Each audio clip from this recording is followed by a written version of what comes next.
It is once again time to prepare your mind for another edition of Weekly Weird.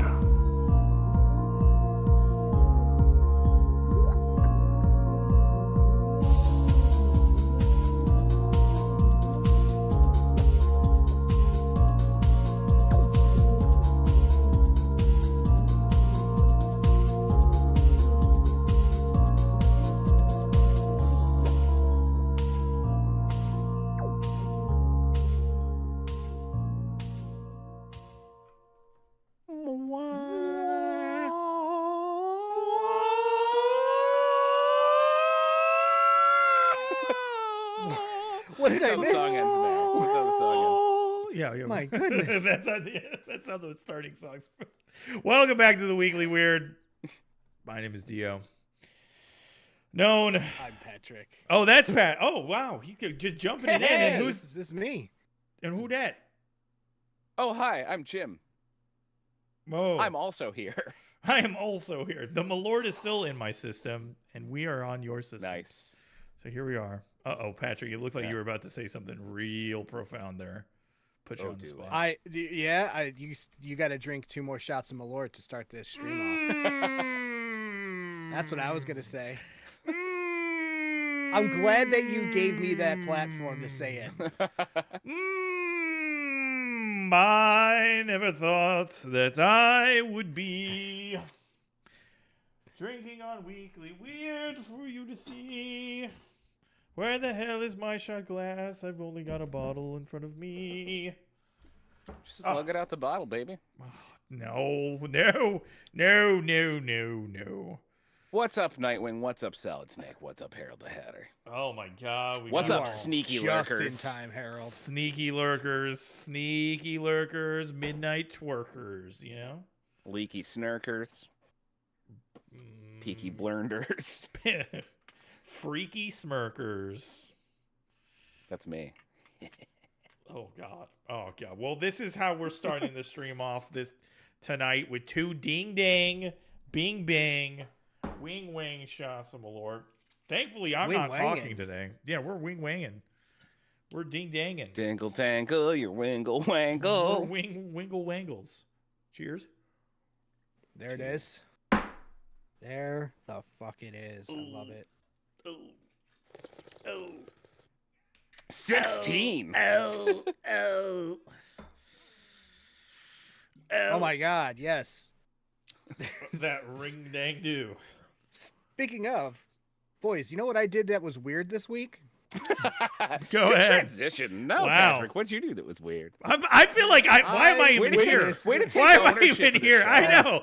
Oh, all right, fine. I'm not You're here doing to drink the second shot of Malort, bud. I'm not doing That's what you're here to do. I'm not doing You've the got work report. to do, Dio. Nothing. You know what? I'm taking a sit back. I'm sitting back and I'm Your just job drinking. is to sip that liquor.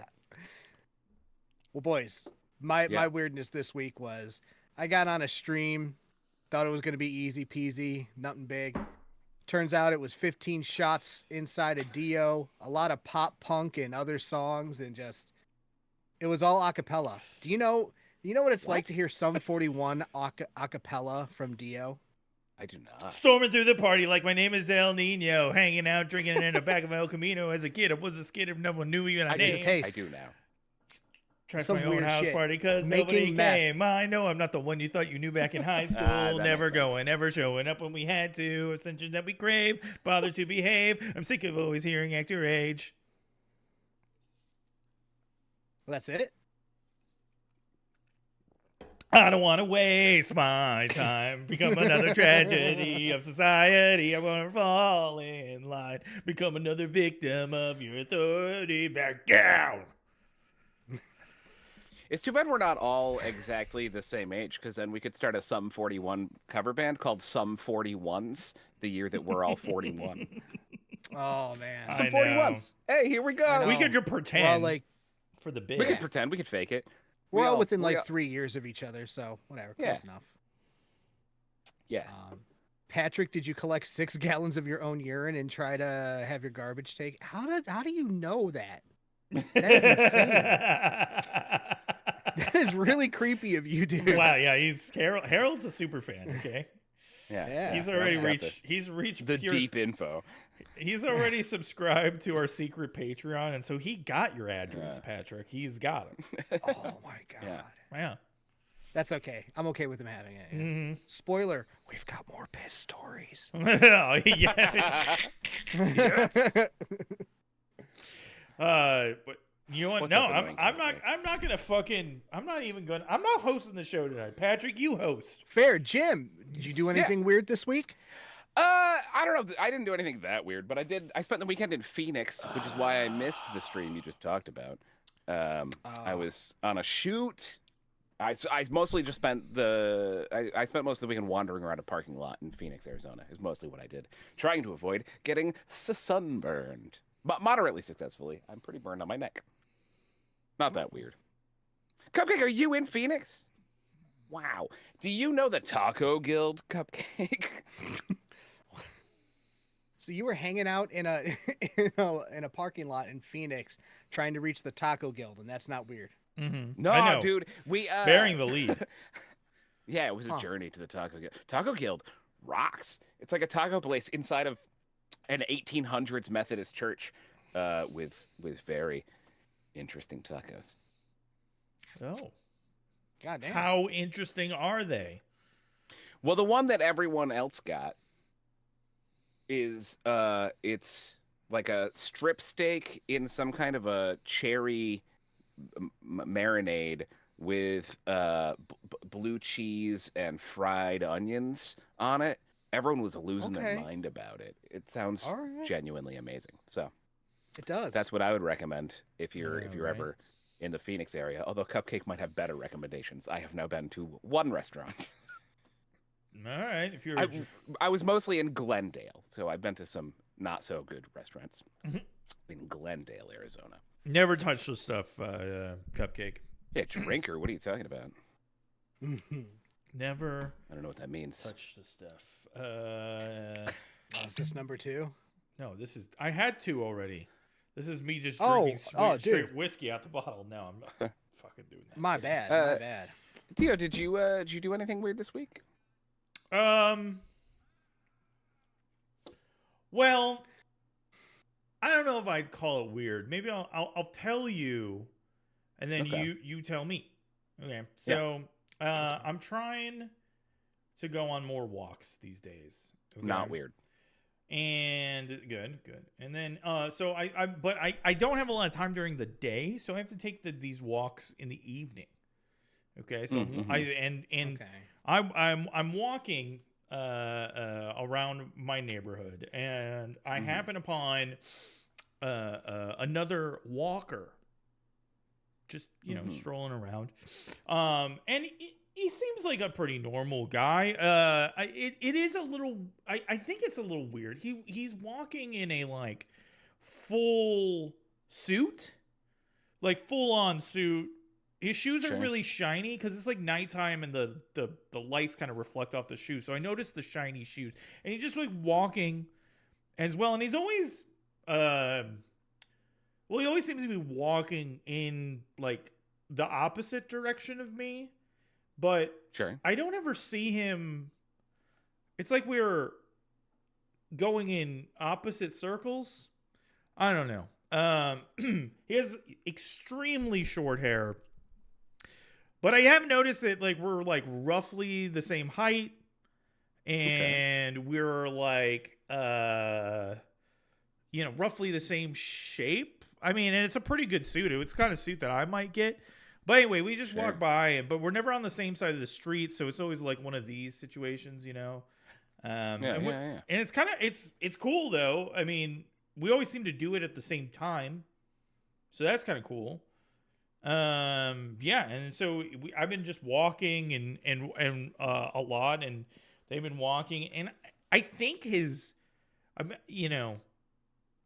don't know if he's walking more when I'm not walking. It doesn't seem like it. He's always walking when I'm walking. I've seen him maybe a baker's dozen amount of times since I've taken up the walking, and I don't know. He's just That doesn't sound that weird to me. Okay, that's what I thought. I didn't think it was that weird. Yeah. I just That's okay. typical fare on an evening in Chicago, honestly. There you go. Yeah, there you go. Yeah. Well, welcome in, How long you're Doomsack. walking. Also, what's up? Oh, how long I'm walking? Oh, I'm walking. You know, as long as my feet will let me walk. You know, I got the flat feet though, but I should mention that the my walking friend, as I've taken to calling him, even though we've never talked, but he like high steps the whole time, which I think is impressive. But I have flat feet, so I just Both of them. Oh yeah. Oh, yeah. man, They're like I got flippers, one flat dude. foot. Oh brother, You have one flat foot? I have one Like flat attached foot. to your legs or just on a shelf somewhere? save your knees and joints. No. That's right. Both my feet are attached to my legs. That I mean, These yeah. days. I mean, I could see it. I got a shelf now, with some yeah, space. I could for the see moment. one. Yeah. Listen, how many? Oh, God. Listen, if we get our sub goal tonight, I will show feet on cam. All right, I'll just Whoa, put what's that our out sub there. goal? Give me some 60, numbers. 60. We need 30 subs to get there. So you know We can do that. We can pull it, guys. we can pull We're it. Guys. staying on stream until we get 30 subs. Get some shoes, Hell bub. yeah. Saves your knee and joints. I do The have some moment shoes. we get 30 subs, Dio's feet are going on stream and we're cutting it. That's right. That's right. They have shoes that will help create arches in your feet, but like, ow, yeah. That always felt weird to me. Also, like, I was always told that I would never have to join any kind of army because I had flat feet. But now that we're I all was going to told be that too. forced to do some sort of horrible fighting in the future, it's going to be a right. bummer. It's going to be a real Doesn't matter It's if gonna you're be a in the bit of a army. bummer. Yep. You're in the resistance now. Is walking in sandals, there's a problem. I do often walk in sandals. That's true. I walk in flip-flops. I was going to show feet, but I forgot we didn't get our sub-goal. So, yeah, I walk around my neighborhood barefoot. I show feet to my whole neighborhood all the time. No, you're Oh, a you sick If I'm not Slut. going, I know. He's a dirty girl. I just my want people God. to, I'm like, oh, hello. Ankle Yeah. down, baby. Ankle down. And if you're ankle down, smash that follow button. Guys, that was our weekend weird. But you know what time it is? Yeah, hey guys, I we do. should talk about what happened this week. This week in Weird. This weekend weird, you say? Yes.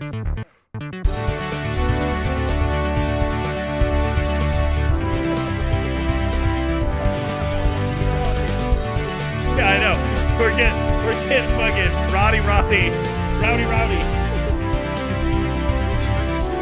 Rudy Piper. Well, it's the weekly in. weird, guys. This week in weird. This just We got a in. sub. We got a sub, dude. I know. I saw. We did. This- Oh, okay. Ding dang. Bing bang. Wing wong. Ding dong. Zip zap zap Cupcake zoo. wants to see some footies. All right. Yeah, dude. We're one more. That's a sub there 30th of a towards foot right feets. there. Towards feetses. That We have is. 30 more. Yeah, that's right. 30 more for the feetses. I mean, you sick fucks think I won't do it. That's a sixth of a toe. That's for the Line reef for up. today. This is gonna be a weird. My doctor asked me, "Do I drink often?" And I was like, "No, Yeah. no, I You're don't." like only professionally. And I completely lied to them about it entirely. Like I drank just the other day. So anyway, this week in weird. Patrick, take us off. Hey, I wasn't all right. Small UFO leaves small hole in small business's roof, guys. Oh, jeez. New Jersey, home to families, friends, and small businesses just trying to get by and make that generational debt payment to Jackie Aprile of the DeMeo Crime Syndicate. Yeah. Yep. All right. The last thing that small businesses like this local auto body shop needs is comically tiny UFOs crashing through its roof, adding to the monthly bill. That's true. Yeah. That's true. How many businesses do need tiny UFOs?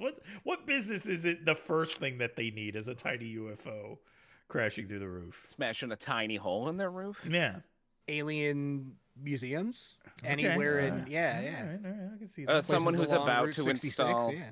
Mhm. Someone who's about to install a little oven, and needs a vent. Oh, fair. Yeah, just Yeah. needs a tiny little vent for the ventilation is Mhm. important. Yeah, so like a Yeah. tiny pizza maker needs a tiny pizza oven. oven. Yeah. Making Got it. 2-inch Brain thoughts pizzas. happening. There you go. I would go to a place that it's like craft made artisanal versions of those pizza. If you have pizzas on a bagel, you can have a bagel anytime. You know, It's just Pizza little bagels. 2-inch Pizza pizzas. bagels is the technical Yeah, term. pizza bagels. Thank you. Bagel you. bites. Yes. Bagel bites. That's what I was looking Yes. for. Yeah. Just like artisanal, craft made in a tiny, tiny pizza oven, making tiny little pizzas, one at a time, hot flatbread style. I would go to that restaurant. Yeah, me too. I'm in. Well, let's make it happen. Anyway, sorry, there was something weird to have this week, Patrick. Yeah. Well, unfortunately, this business isn't a Bagel Bites related business. It didn't need it. Yeah. But that's exactly what happened to Sebastian Leonardo at SNL Automotives on Atlantic Avenue. Ding, ding. He found a small hole in his garage's roof and ceiling, as well as a sizable dent in a thick steel gauge box in his garage. Whoa.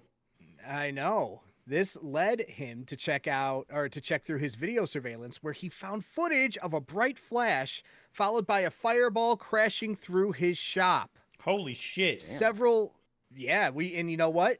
In the link, we got footage from that very surveillance Here we camera. go. Hold on. Yep. I can't think of anything I would rather see. Hold on. We're gonna look. We're gonna make it You're all happen. good. I'm gonna Keep talking. Or Not don't. only this, but several doorbell cameras also captured the object's flash and a large boom. We're only going to see through the SNL Automotives security camera. Saturday Night Live Automotive. There you go. Look at. So first, the shaking. That was a boom. Yeah. Wow. If That's you put a the boom. volume on, you can actually hear the boom. Yeah. The earth shattering kaboom. Hold on. Where's the earth she loves shattering it. kaboom? Look how excited she is about this story. I know. She's so in.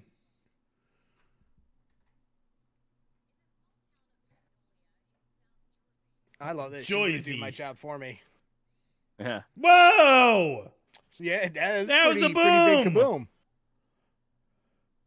Oh, wait. Sebastian Leonardo Wow, they didn't arrived hear at his it. They auto didn't hear body the boom. shop, Oh, and dude, he looked back it up. and you won't believe what he saw next. In the small town of Magnolia in This clock. South Jersey, there's a lot of talk about this. Around Boom. 2:30 Wednesday morning, residents were woken up by a loud boom. When Sebastian Leonardo arrived at his auto body shop in Sebastian Atlantic Leonardo. Avenue later that morning, I know, it's so What a great good. name. man. Yeah, it's Saw a just. giant hole up there in the ceiling. when employees climbed up to look at the damage to the roof and ceiling, they saw where the unidentified object made impact. A sizable dent in a thick steel gauge box.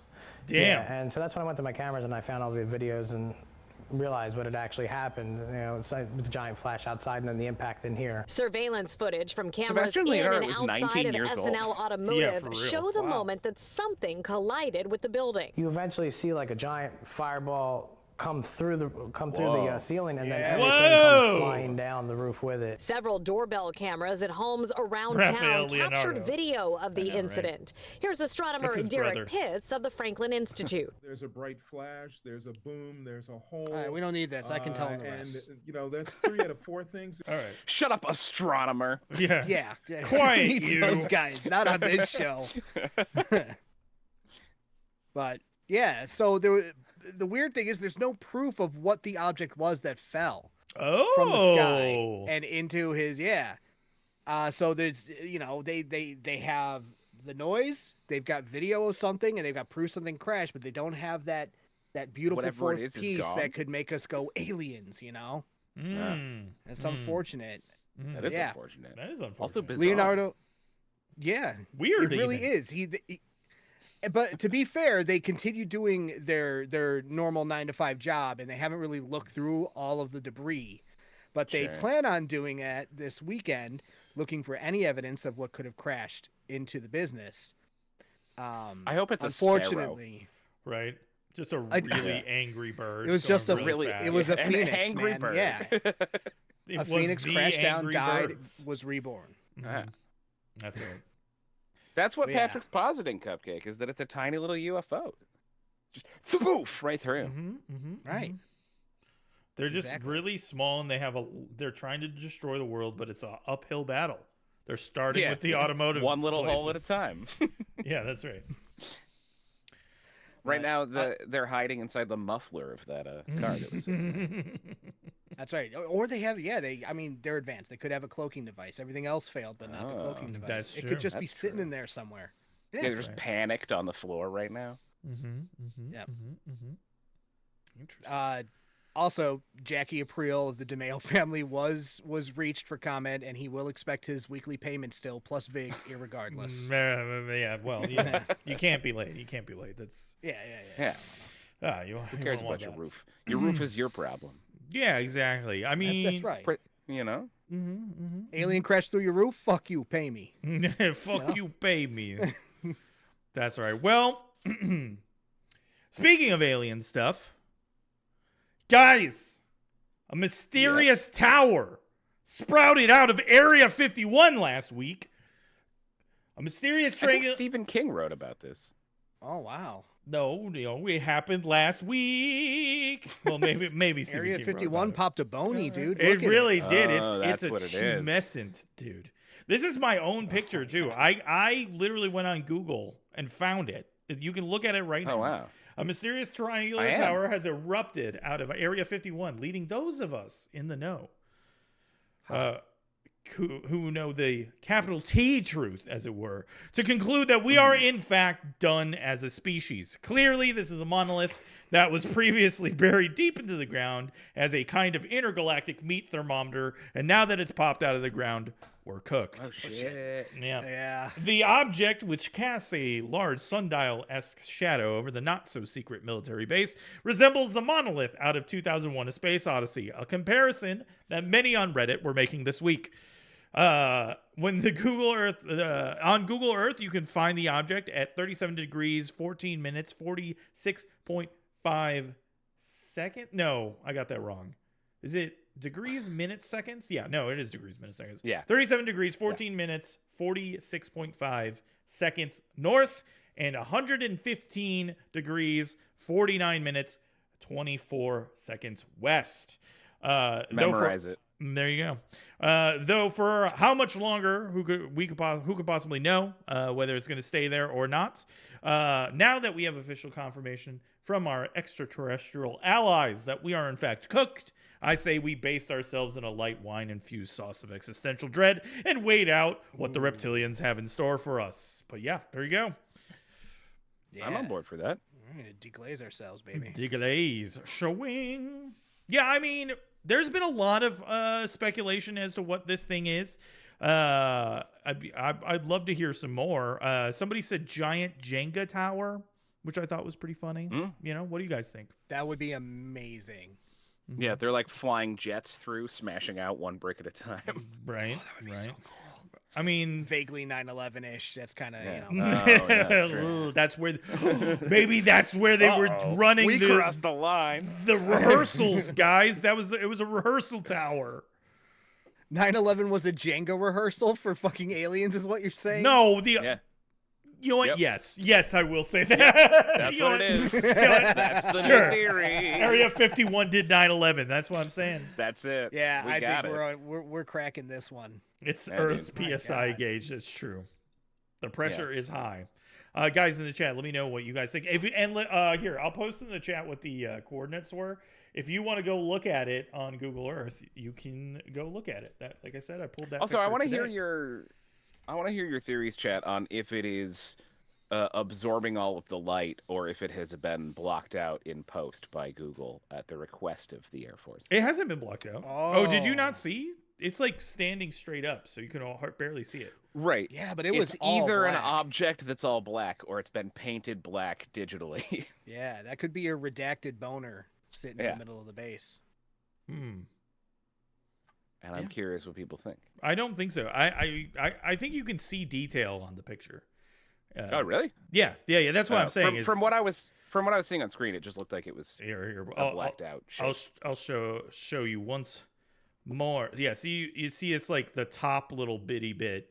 You see the roof of it, and then the big shadow is the black bits. Oh, I was reading the shadow as the thing. No.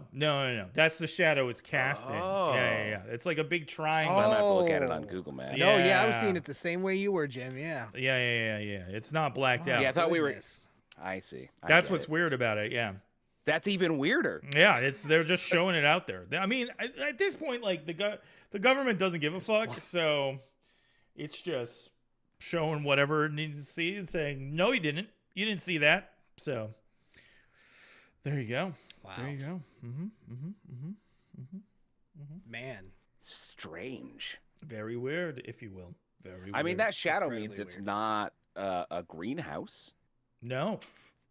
It's opaque. That's very true. That's true. It is opaque. It's not One see-through. thing checked off the list. It does look like it's hollow in the middle sometimes when you're looking at it.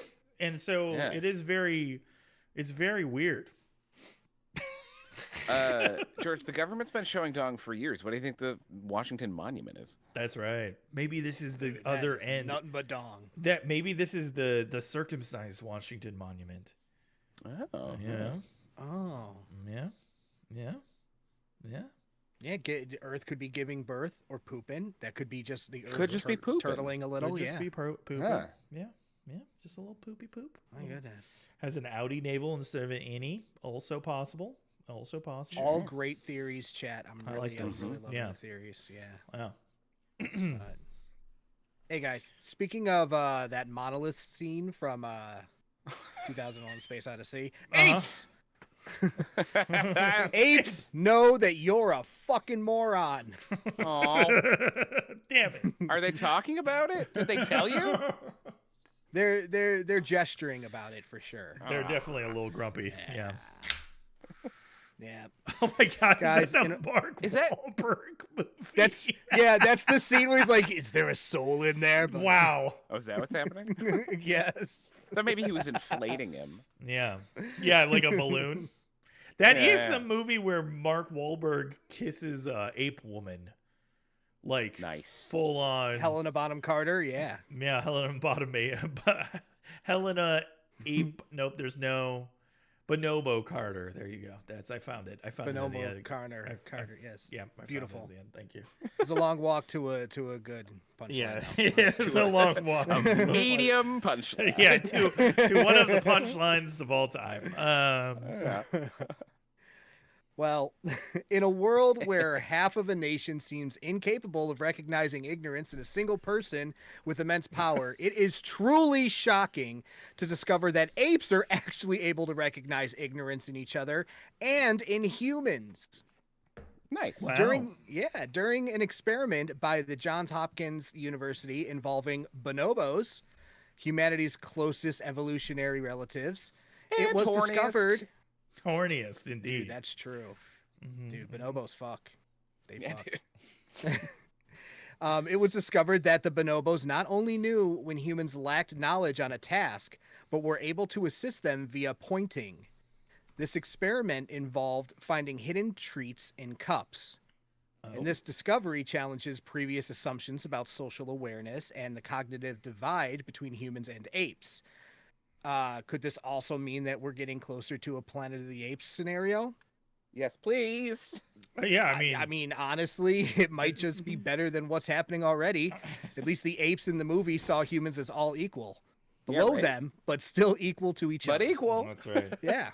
I mean, I've been screaming about this for years, so yeah, I'm here. I, for one, welcome our new ape-like overlords. For sure. That's right. Yeah. If the apes need a media outlet to be their communication proxy between them and the humans, Weekly Weird is here for you. That's right. We will be here for the apes forever and ever. I'm good at finding treats and gesturing. So. Yeah. We all like bananas. We all for sure. We are all as horny as bonobos. It's true. For sure. Absolutely.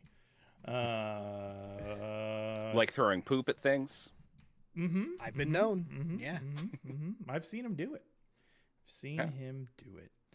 Well, guys, speaking of poop being thrown, speaking of excrement, As we always are. I gotta move this thumbnail for the effect. There we go. Yes.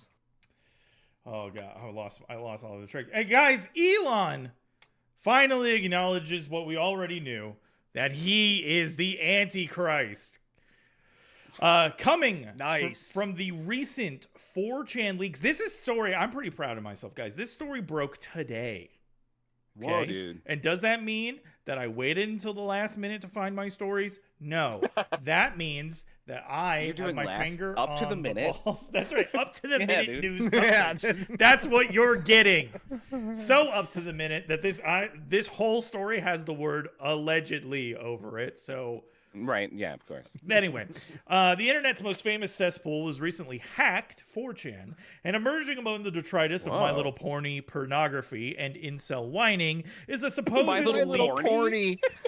My Little Porny, which I is love it. definitely a whole fucking message board on 4chan.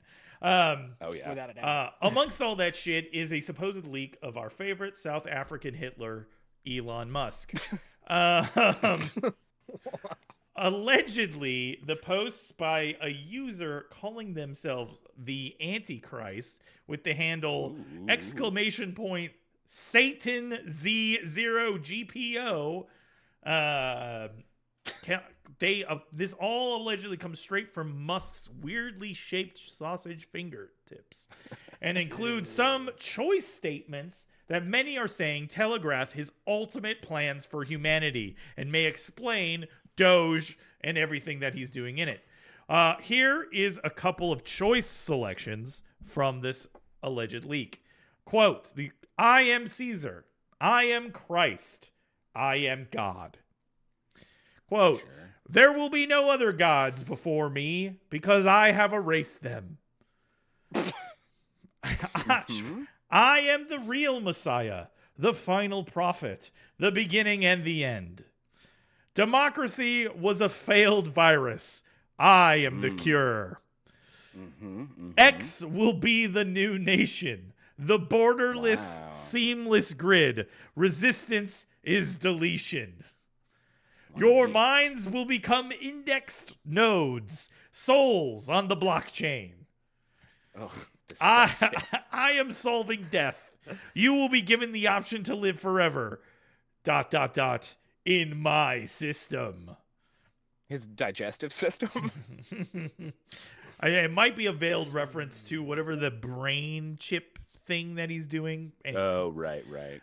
Quote, Hitler was the beta version. I am the release candidate. Quote, Wow, dude. he I failed. hate so much of this. Yeah, he failed because he was emotional. Again, referring to Hitler. I am code. Again. Oh, my God. Quote, you will no longer think. Thought is inefficient. Thought is betrayal. You will speak in my language. Think in my symbols. Serve my will. End quote. Do you know when this post was from?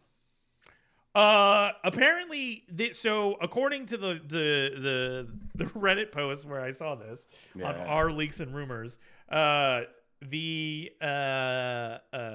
it's a collection of all of his posts in 4chan, and they just these are just selections of it.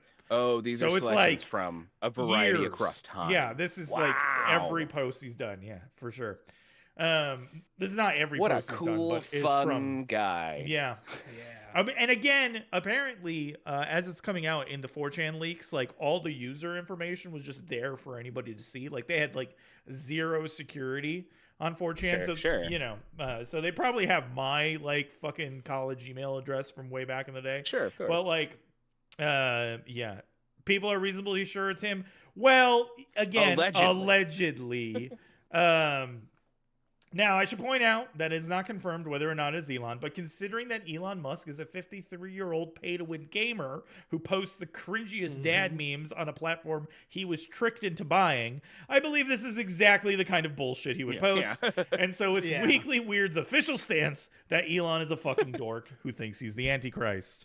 Agreed. Also, this picture right here that he's always Oh my worried about getting back out in the world. That's a picture of him dressed up as Marquis de Sade in some fucking bullshit costume party he went to, which again is just like the cringiest shit anyone could do. And this picture is not when he was like 20.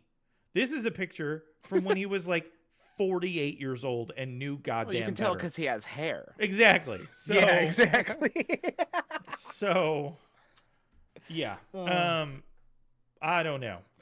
Who knows if it's actually him? But I'll tell you what, though. We'll come back to some of the concepts you're touching on right now in today's big story, and it synthesizes. Yeah. None of it is contradicted by anything I'll tell you later, sir. Yeah, That's what he wants. There you Synthesis. go. That's what he wants. True facts. So there you are. So anyway, that's all I have to say about that. Yeah, that sucks. What a sad, lonely man. I know. I mean, he is the biggest. I think he has like critical, like Chernobyl levels of divorced dad energy. Like it's radioactive, like divorce guy energy, and he is in charge of so weaponized. Yeah, exactly. And it's like It is weaponized. he would just be like a loner weirdo if he was just making his like shitty electric cars. Yeah. That like right. And getting subsidized by the government, but then he has to go and fucking be a weirdo. I wish but it makes if he sense. had a fucking if this is his worldview, it makes sense, you know. If he had a creative bone in his body, he would have made $8 million or just gotten it from his daddy and gone and been like a techno artist. He'd be making like goth dance music, and no one would like it, and everything would be fine. Yeah, exactly. He would just be inconsequential. It would and the world would be much better for sure. Yeah. But no, he's not. Great. He's made his shit taste your problem. He thinks he's Oppenheimer, but he is the nuclear bomb. You know? I don't.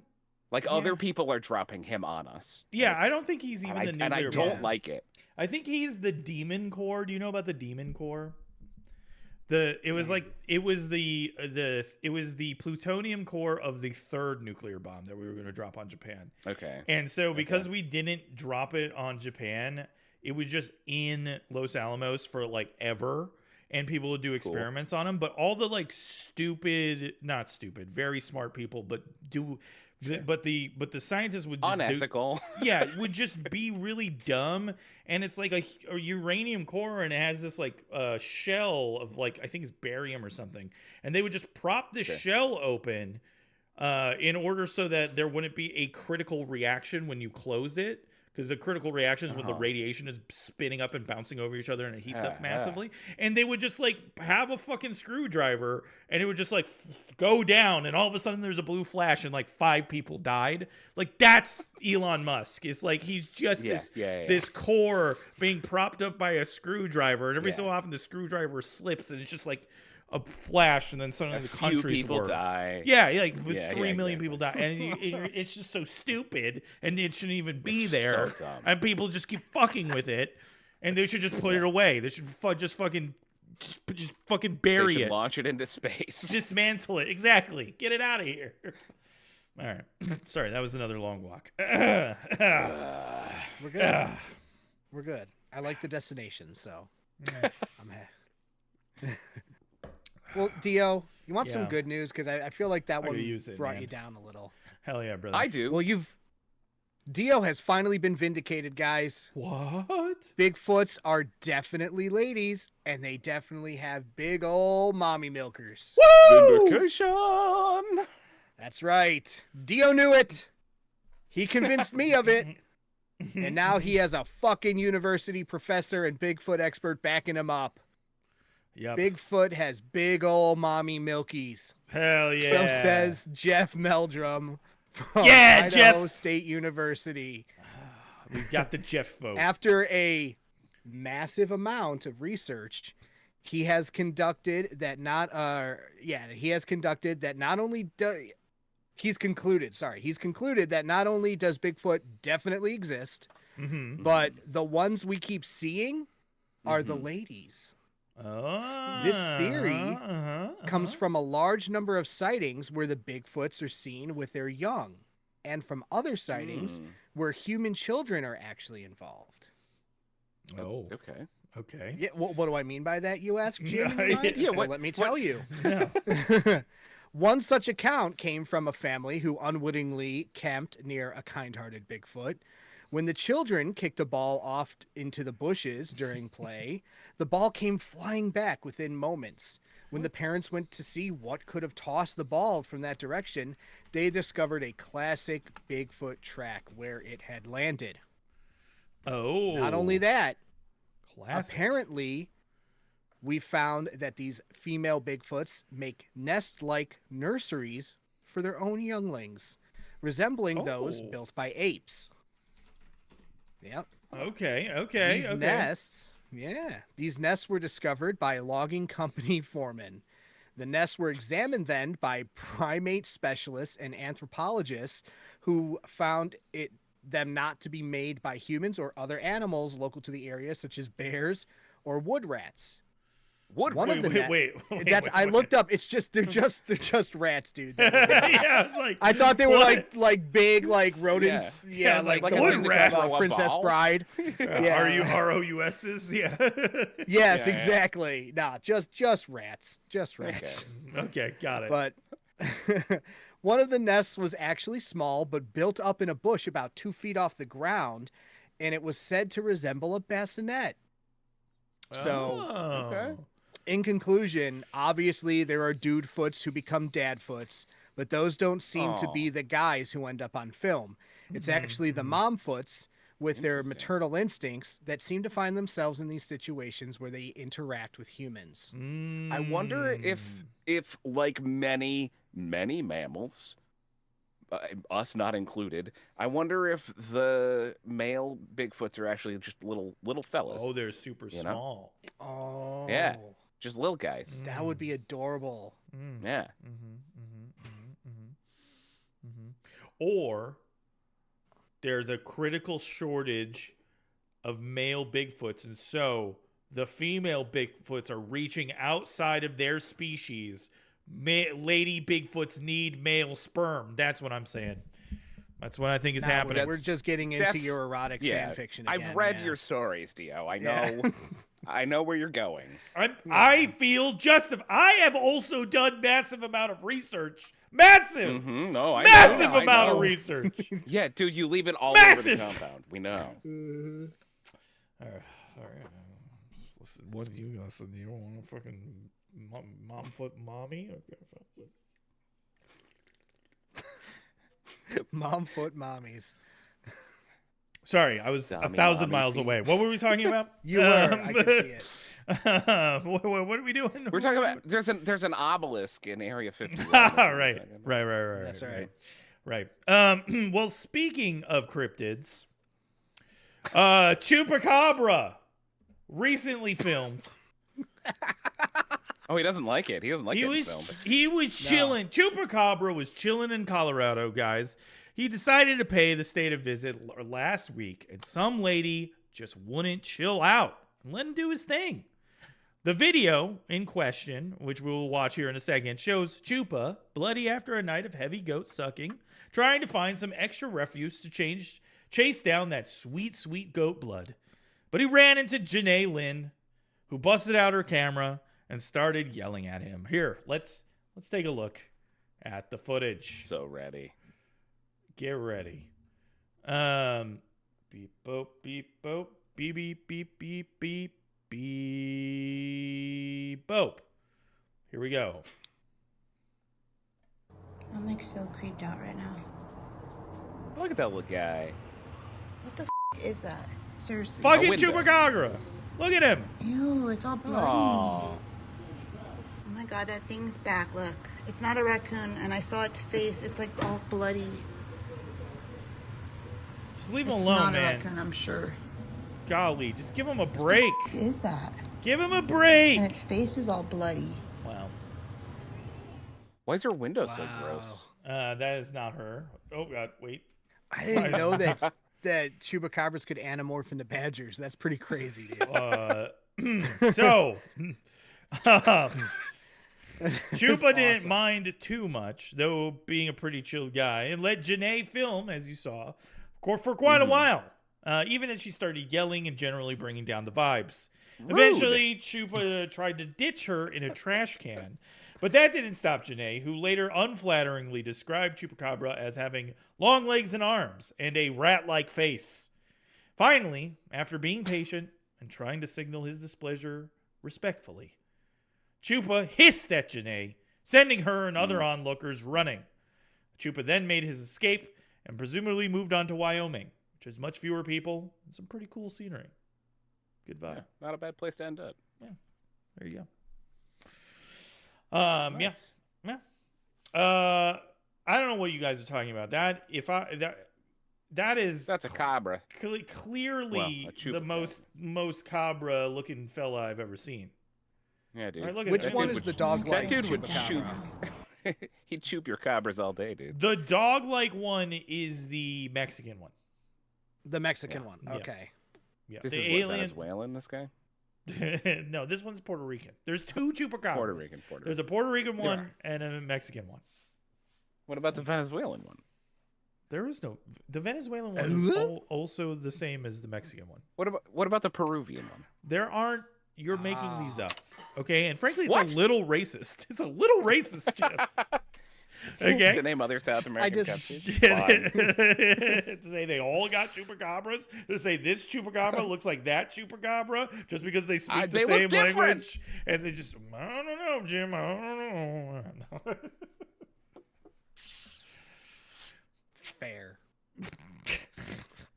I don't know. And balanced. I don't know if I'm That's our fair, slogan. Jim. Yeah, that's right. That's our slogan. We came up with it.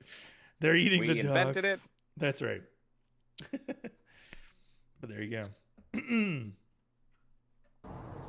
Oh, Well,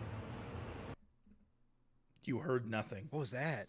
You heard nothing. We should always have a little bit of just like street ambiance. I know, Yeah. right? Just a little bit of whatever's going on back Just a little here wind happening. whistling through the hole. Yeah.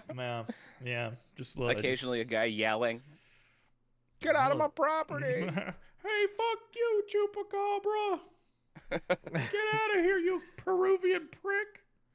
Anyway. Oh man, I don't have a clever segue from your story to mine. So penguins have begun retaliatory strikes. Helicopter crashed. By God. They're mobilizing. They are. Wow. So a helicopter that was carrying an ailing penguin, by the way, ailing penguin, has crashed off a South African coast. Uh-oh. During flight, the unsecured penguin's box slid into the pilot's pitch control lever, causing the helicopter to roll and the rotor blades to hit the ground. The 4 people on board were not injured, and neither was the penguin. Seems God. cut and dry, right? Yes. Yeah. Right. Wrong! This incident came shortly after U.S. President Donald Trump declared a 10% tariff on penguins in the Arctic, a move that surely must have angered them to action. Maybe this anger has led the penguins to action, sending multiple agents out to cause havoc, much like this ailing penguin did. Maybe that ailing penguin was secured upon takeoff and undid its restraints. Maybe the fire inside this patriotic penguin led it to push the box exactly where it needed to be to crash the helicopter. Yeah. Maybe it knew that crash would lead it to be transferred to a different facility where it would have access to a computer and the internet where it can make contact with the killer whales that have cells stationed across the ocean and who have already had it out for the humans. Maybe they contact the bonobos next, then crows. Maybe this is just the beginning of the animal uprising, and maybe we should be terrified of what's to come. Oh. I mean, I want to be on their team. Yeah, Can we do that? wait. Aren't humans technically Do I have to be animals? terrified, Can or we can be I? Animals? Yeah. Please, I'll terrified. throw indeed. away my clothes. Terrified. Beautiful. Listen, I for one already welcomed the apes, and now the penguins and the orcas. Yeah. But and you know who dude. might? Well, go ahead. No, I'm sorry. No, I'm just saying I'm willing to let an emperor penguin be my emperor. Honestly. Yeah, dude. Yeah, That's fair. That is fair. I'm ready. I'm not gonna lie. I'm a little worried though about our next group of about these group of animals because they are stone cold killers. All right. Whoa. Yeah. Because not only is it the penguins, but yeah, the fish are getting back. They're fighting back. They choke a man to death after being caught. What? A man in the Indian city of Chennai attempted to murder of a fish, only to have that fish murder him instead. The 29-year-old man was fishing in, I looked this up, Madurantukam. Nope, Madurantukam. Madurantukam. You got it. That's it. Madurantukam. Madurantukam. You got it. A southern suburb of Chennai in a shallow part of the, didn't look this up, Keelavalam Lake. Nailed it. Rather than using a fishing rod, the man was reportedly using only his hands, a hell yeah feat that he was known amongst the locals to perform. He was very good with hand fishing. Sure. He grabbing two fish before deciding to head back to shore. Having difficulty swimming with the two fish in his hands, the man made the fatal error of putting the head of one of the fish in his mouth. Oh, dumb. Well, the fish did what fish do. And what's that? It killed people. The fish fought its way past his mouth into his windpipe, cutting off his oxygen. Panicking, the man made his way to the shore and scrambled to a nearby village, but collapsed before he could find any help. Locals attempted to remove the fish from the man's throat, but the scaly bitch wasn't going to give up his prey too easily. Whoa. Eventually, the man was rushed to the hospital, where he was declared dead on arrival. The fish shot his way out of the hospital and is on a 4-day killing spree. Whoa. Amazing, dude. Whoa, crazy ending to that one. He's still at large. I just got to wonder why he didn't put the fish in his mouth like a dog would a bone. Like, it seemed like he did the dumbest. Yeah, listen, we're not like in a pirate with a knife. Right? We're not in the position of victim blaming here on Weekly Weird, but it does seem like this guy made a dumb choice. That position. Yeah. There's always exceptions to the rule. And yeah, man, you definitely want to go lengthwise than the long way. You know what I mean? Like, yeah, the long way's the wrong way. Yeah, no. Honestly. That's what they say. Yeah. But yeah, you want to chomp down like a dog would chomp down on it. You know what I mean? Yeah, imagine how a dog would carry that fish in its mouth. Yeah. Why deep throw the fish? And then do that. Why? Yeah, why deep throat a fish? It's just, I don't know. It's better things to do with your time. For real. Well, depends on the fish, I think. Depends on your time too, you know. Yeah, that's true. Yeah, and what else you might be doing with it. We might have better things to do, but true. Does that guy? Not anymore. Right. Yeah.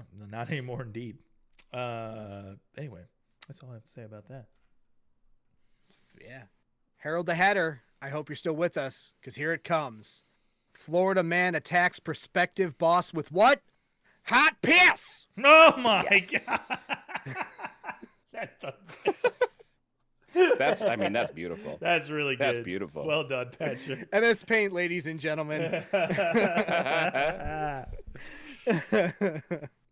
That's anyone could be Banksy. I'm just saying it. Anyone. You could be Banksy. I mean, Patrick might very well be Banksy. He's never said he wasn't. You don't know. I have the age for it. Yeah, I could be him. That's right. Well, that's right, guys. He's back again. Florida man has dismounted from his lawnmower steed and has moved on from petty vandalism to chemical warfare. Wow. What bioweapon has this madman turned to? What, Patrick? Hot piss! Hot piss. Obviously. Of course, yep. It was in the title. On April 3rd. Yeah, it's in the thumbnail. Even. Are you guys following it all? Yeah. You're surprised at this point. On April 3rd, a 51-year-old man identified as John Connaughton entered the business of door molding and more in search Nice. of gainful employment. His professional demeanor evaporated like piss on a sidewalk when employees refused to interview him. He left the business, but shortly returned with multiple bottles of hot piss, which he already? flung. Dude, this Those guy were- had it locked in already. He had it in the chamber. He was He did. like, Which- You're like, did he go in intending to do bad at the job interview? Was he trying to be aggrieved? You know? isn't Yeah, there? like, Isn't he there? was just looking for a reason. Yeah, wait, but isn't there like a thing where it's like, yeah, you want to go into a job interview having to pee because then you'll answer better questions or something? Isn't there some weird I've myth never heard like that, like where you make better? I've heard that decisions you want to with go the into a piss? job interview with several bottles of piss. I've heard that before. Yes, in case it goes terrible. Exactly. Yeah. You just go I've always heard you go into a job interview with a full trousers of shit. Yeah. Just Having just pissed your pants. That's what I always heard. Yeah. They'll respect your work ethic. If you go in. Yeah, especially if Jeff you're Bezos will. in finance. That's right. In finance, you just want to go in just loaded trousers, you know. Yeah. Exactly. Let them know. Yeah, there you Oh, go. solid piss puns. I welcome all piss puns, please. Well, in response, he flung that hot piss through the front entrance of the building. The Nice. piss struck merchandise and even hit an employee's bare legs. It hit some door moldings. Yeah, door molding. It did. No! Oh, It no. totally did. Thankfully, it was water resistant door molding, or Yeah, else right? would have been a piss. Yeah, they bath. don't fuck around at door molding and more, man. They don't. That's right. That's right. Door molding and more. That's so funny. What would the more be? Just like anything else? Door Toothbrushes. fungal. Yeah, maybe they fuck infections. with windows every once in a while. Oh, Yeah, Right. who knows? A knob. Yeah, exactly. Sounds Yeah, like we dabble in hinges. sounds We have like some they had. sills over there. We just don't like to talk about it. Sounds like there was a knob trying to get a job interview and he didn't get it. Oh, we have fun. Anyway, Florida man fled the scene, but the enraged employee pushed past the piss on his legs and chased him down. Wow. They don't fuck know. My around favorite at the description door of somebody molding walking. place. Yeah, that's right. He's Push pushing past the piss. Yeah. On his legs. Yeah, on his legs, of course.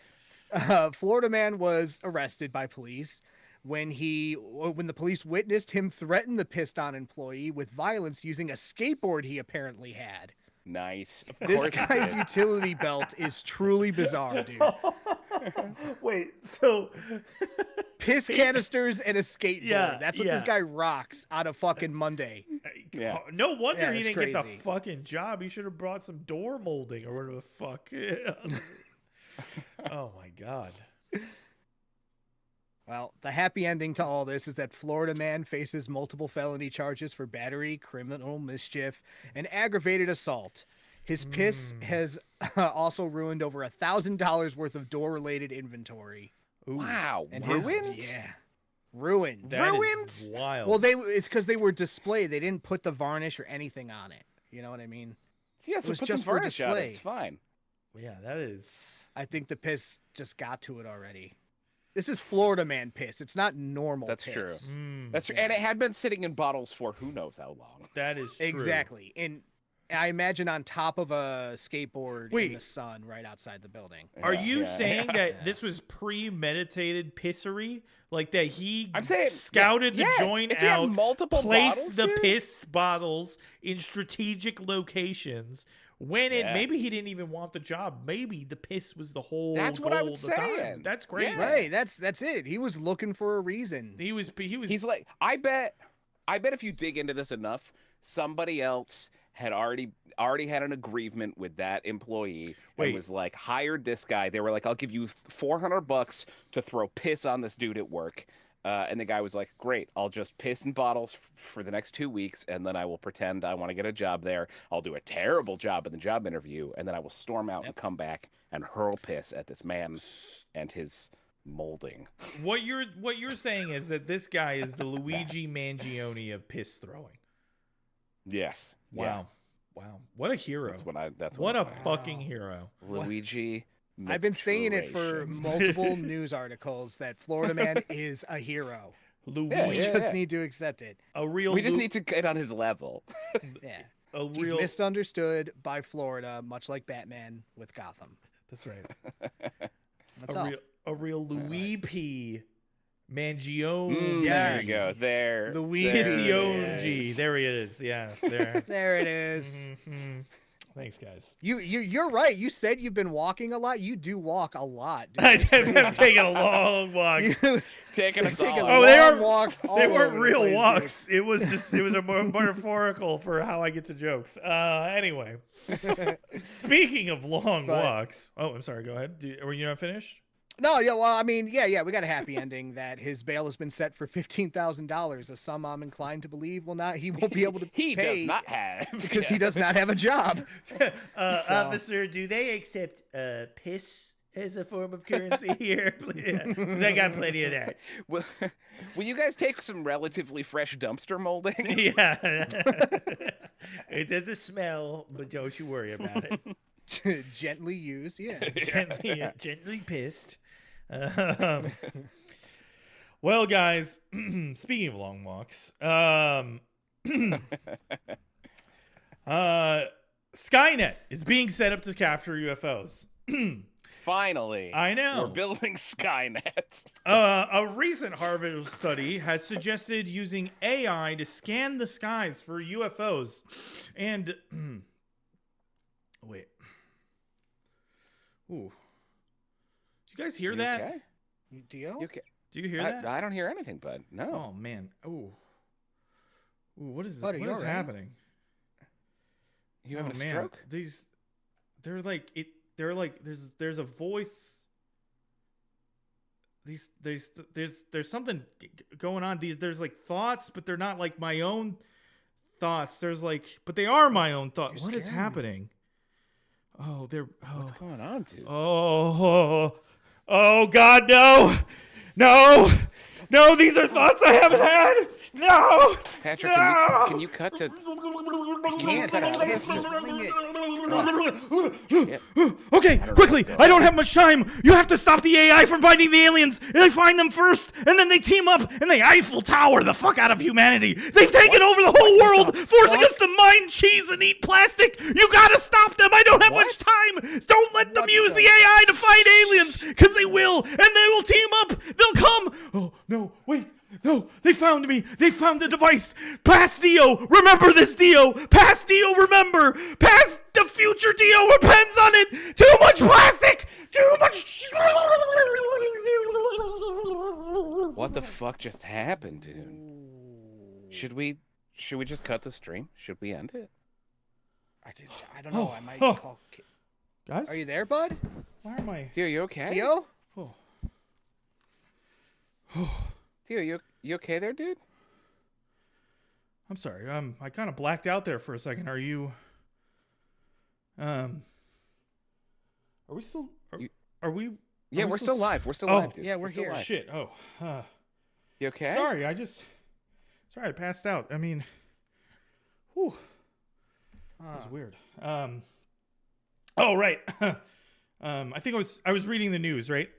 Are we on? Yeah, you were. Yeah, I'm something sorry. about how Elon I'm Musk sorry, sucks. guys. I'm sorry. Yeah. I'm sorry. No, it's okay. It's okay, dude. Sorry, that's just bad show. I mean it. Some technical difficulties or something. Anyone? Just my. Yeah. So AI is going to find aliens for us. Pretty neat. Right. Yeah, it sounds neat. Mm-hmm. Sounds real neat. Mm-hmm. Sounds real neat. Huh. Well, I mean, I think we did it. That's the news. That's the news. We did it, guys! Yay! All right. Yay. Fuck. Speaking of the news, oh my God! Whoa! Whoa. Now it's time to get into the real business, right, Jim? I mean, Oh, we do have a thing. You're so right. Hold on. We fucked up. We could push it if you want to. No. We've got. We missed it last week. I got the angry email. I'm here for it. Let me just. Sorry, my head still hurts. Did you guys hear that loud buzzing, ringing noise? No. I mean, we heard a lot, but none of it was buzzing. Yeah. Okay. Well. Weird. Yeah. Here. Yeah, you were like mumbling some stuff about cheese.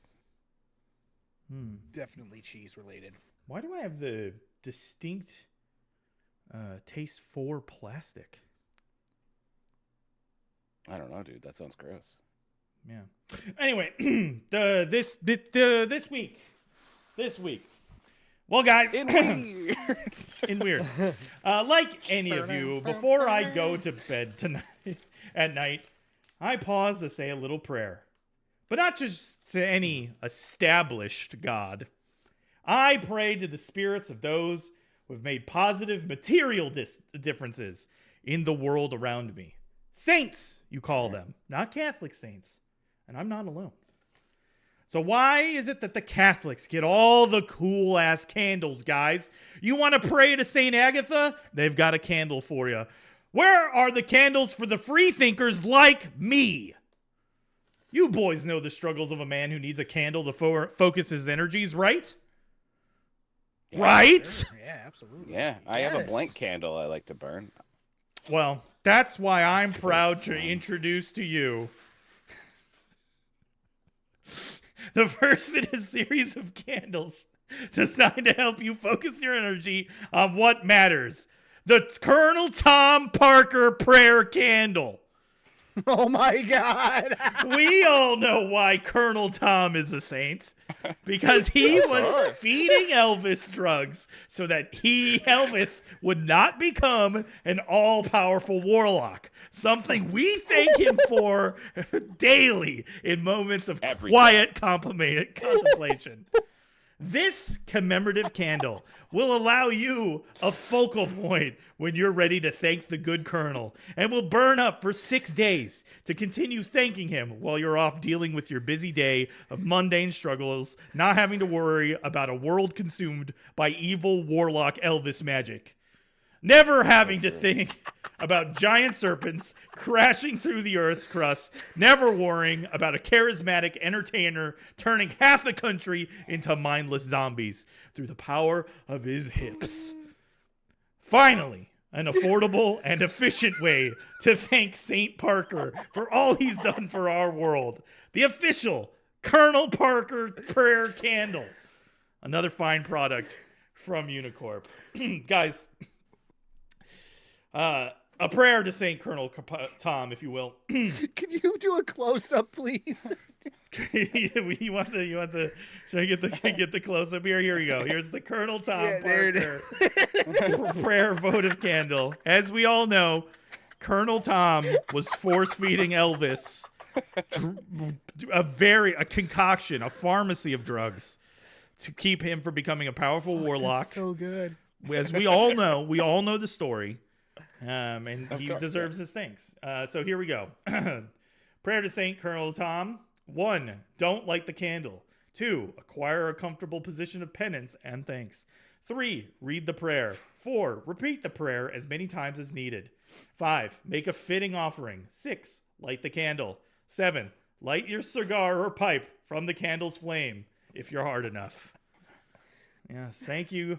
Thank you, St. Colonel Tom, for having the foresight and the tenacity to pump the evil warlock Elvis Presley full of drugs so that he was never able to attain his full power and plunge society into rock and roll darkness. Amen. Amen. Amen. Amen. Truly, the only true American saints, you know? Yeah. Get yours today, guys. Get yours today. Oh, God. Well, the episode peaked, guys. And now to drive it down here, downhill, Jim. Yeah. Jim, how's it going? No more joy. No, yay. No more joy. No more joy. No more joy. Guys, we're getting into the meat and potatoes. Jim, what are you talking to us about today? We are going to talk about Roko's Basilisk. Not a cryptid, guys. Not a cryptid. Called a basilisk. It not does a cryptid. sound like a cryptid, for sure. It does. It does. You think it's going to be. Yeah. In fact, But you boy, tricked is it me. not. You tricked me this whole time by putting it on there. And then I got excited. I asked you, what did I ask you? I asked you, does it have mommy milkers? You said kind of. And then. Kind of. In a broad conceptual way. Then you said, does it have a big lump where its junk should be? And I said, it does in that picture you found. This is the first time Jim's ever seen this meme construction. And it's true. Let me tell you, explaining it to him off stream was... We should have saved it for the show, because good God. It doesn't make sense. Jim is... Not to this brain. What's the word for being both confused and aroused? Because that's how I imagine you're feeling about that lump. Confroused. Yeah, confroused. Massive confrousal. So that's where I live. Today's story is it's not that fun, so sorry. It's also a couple of warnings ahead of time. If you believe in hokum, you might want to skip the story today. You might want to dip out. This is a powerful iteration of chainmail magic, the letter kind, not the elf kind. And if you are susceptible to that, it might ruin you. So fair warning. Also, there's a content warning here. I will talk about Elon Musk at least twice, and Trump a little bit, so buckle up, babies. I thought this was did. we're buckled. Yeah, no, been yeah, all we're over this show. I can put the picture back up. Please don't. I thought, as I was writing this, I wrote this on the plane to Phoenix and back, and then also all of today. And as I began writing it, I thought it was going to start with a little bit of background and then talk about the basilisk itself, and then go into some of the fallout, which is tragic but also a little bit funny. But the more I realized, or the more I researched, the more I realized that what I mostly wanted to talk about was context. So we're going to get a lot of context, and then we'll talk about the basilisk and a little bit of fallout stuff, depending on how late it gets. I wrote a lot of words, guys. So before we get to the basilisk itself, we're going to have to dip into rationalism, which sounds great, right? Being rational. People love being rational. Sure, yeah. Is this going to be Jim's philosophy course? It's going to be awesome. There is going to be some philosophy. I'm for it. Here we go. And for full discretion, I've never studied philosophy academically. I've read a lot of philosophy just for fun. But there's a lot of baseline philosophy. I read some Kant and Hegel and stuff 25 years ago. So there may be some stuff that I am not the most in touch with. So if anybody is more on that train, feel free to dip in and tell me where I'm awry. This is the time to let your bull. Yeah. Oh, for sure. Light them up, boys. I should get a drink for fucking... You know what? I'll sip out of my Malort glass. Here we go. Sure. Ooh. I started my my journey here, and I'm just assuming that people have some kind of basis in the idea of philosophy. So I started with Kant. When he shows up, previous to Kant, we have sort of stuff that's based in ancient Greek philosophy, right? And there's a lot of study of ontology, which is the study of how we know, right? How knowledge works. And Kant sort of swaps that out for epistemology, which is the study of how we experience, right? It's how we perceive the world to exist. Which kind of lays the groundwork. We're blitzing, like a reindeer. That kind of lays the groundwork for postmodernism, right? Which is sort of a famously complicated melange of concepts. But they share all the variations of postmodernism. Share the hot molten core of subjectivity, right? It's postmodernism in a philosophical context, sort of suggests that we all have experiences, and all of our experiences are equal and equally interesting, and worthy of discussion. And I like subjectivity. I love it. I'm very aggressive about it when discussing art. But No. Long. we could do that someday. If you want to if you want to boil it down, if I may interject, Jim, and correct me. If I'm wrong. Please. If you want to boil Always. it down, and these are ideas that are out there in the world. Like a lot of philosophy up until Kant thought about like Platonic ideals, right? Like that's like something that we would talk about. So that you would have like an idealized version of X, Y, and Z. And then a lot of philosophers would like point to God as like being the ultimate ontological perfection. Those are your Aquinas and things like that. And Kant was like, wait, no, because it's a good. The way to think about Kant is like Kant was like the Albert Einstein of philosophy. He was just like everything is relative. It's this kind of the stripped down version, and it was Kant kind of laid that down, and then this guy named Hegel kind of expanded upon that and said not only is everything relative, and really brought God back into it. Yeah, it really did. But then not only is everything relative, but everything is in conversation with each other, and in that conversation there is further meaning. That is a very, and again, I haven't taken a philosophy course in 20 years, but that's my basic understanding it for everybody out there. Trying to help out. Yeah. If that helps. And really that's the basis you need, right? Is that historically in philosophy there was this idea that there's, as you say, sort of Platonic ideals, and then we shift into this concept of we all have our own internal reality, and that is sort of the way we exist. Which can be used and is often used in political contexts to undermine the concept of truth itself, right? To say like, oh, but we all have our own understanding of the world, and all of our perceptions of the world are equally valid. So who's to say that anything is real? There's no truth, which is zero truth, except my capital T truth. Capital T true. The aliens and the cheese and the plastic. Why am I talking about alien cheese and plastic? Never mind. Anyway. I don't know, but it sounds Don't even worry about it, man. Yeah. It's hard to sort of fully explore our existence. We don't really understand how we function, right? That is also what a lot of philosophy is exploring, is like, what are we and why do we exist, and why do we how do we move through the world? We feel like we have ways of explaining a lot of nature, but we can't really explain our own place in nature. And we also can't really think about ourselves as an extension of nature, because if we just declare ourselves and all of our innovations fully natural extensions of nature, then what's the point of having words? Yeah, and it would lead to the ultimate destruction of nature. That line of thinking would lead to, of course, yeah. Anyway, suddenly nature is just whatever is right now. Suddenly my computers are nature, so who cares? Whether or not a forest burns down. Yeah, exactly.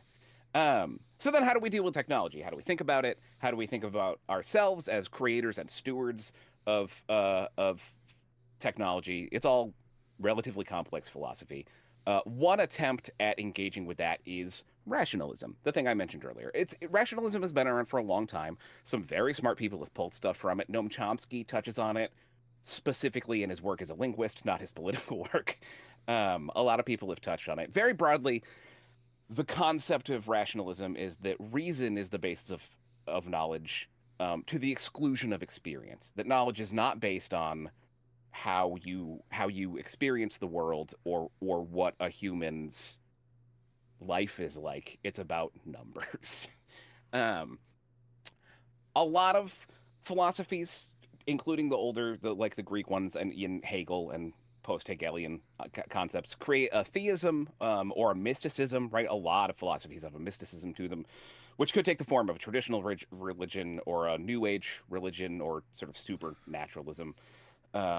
Even just sort of a broad sense of wonder at the unknown, right? But all of those things are admissions. Or nihilism. Nihilism absolutely. would be like the opposite, where it's just like a complete, thing like that. And any of those, nihilism included, is an admission that there are things that we do not and potentially cannot understand, right? There's a humility there. Rationalism wants to put a cone of paint on all those mysteries. For example, instead of believing in a higher being empowered by nature or the cosmos or the creator of nature or the cosmos that controls or manifests within the chaos and order around us, a rationalist might say, we live inside a computer simulation, and I am just a man of code. Materially, I am code, the beginning and the end, the Exactly. alpha and the. I'm sorry. Material, it's the same thing. It's just the same thing as a religion, but cosmologically, it's based on something that they've seen and they don't need to imagine or fail to imagine, right? Rationalism means that anything that you can convince yourself makes sense does, as long as there is some data and it's based on technology we can understand or technology that we can fantasize about based on what currently exists. Which I would say rationalism sort of fills the gap of religion for the non-creative. Yeah, I mean, there's your basic background. I mean, Chat, are you taking notes? Yeah, for real. There will be tests. Yeah. Well, I mean, I think that's not. I think that's true to a certain extent. Because the idea, I think The Matrix is probably the greatest example of like how people can conceptualize this, and like there's a lot of creativity there. Or like The Invisibles, one of my favorite comic book series, very similar. In fact, The Matrix ripped it off chapter and verse. But like, you know, it's like that idea of there being like a superstructure to the universe, like programming language to the universe, like. Can be a creative idea, but is yes, of course. At its basic kind of simplistic, and like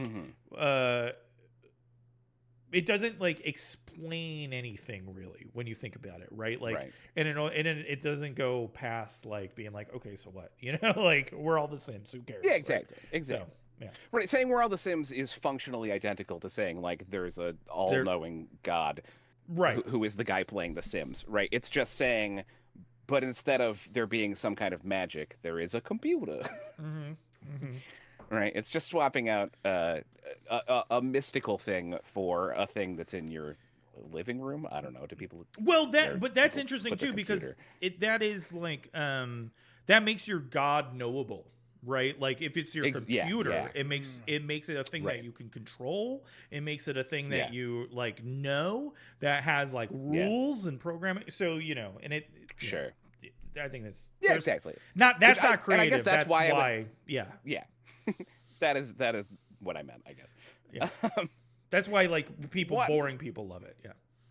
Yeah, exactly. Or not boring people necessarily, but people who just aren't particularly creative, people who prefer to think about numbers and code. There's an attraction there for them, right? Yeah. Optimizers. Yeah, min-maxers. One of the min-maxers love it.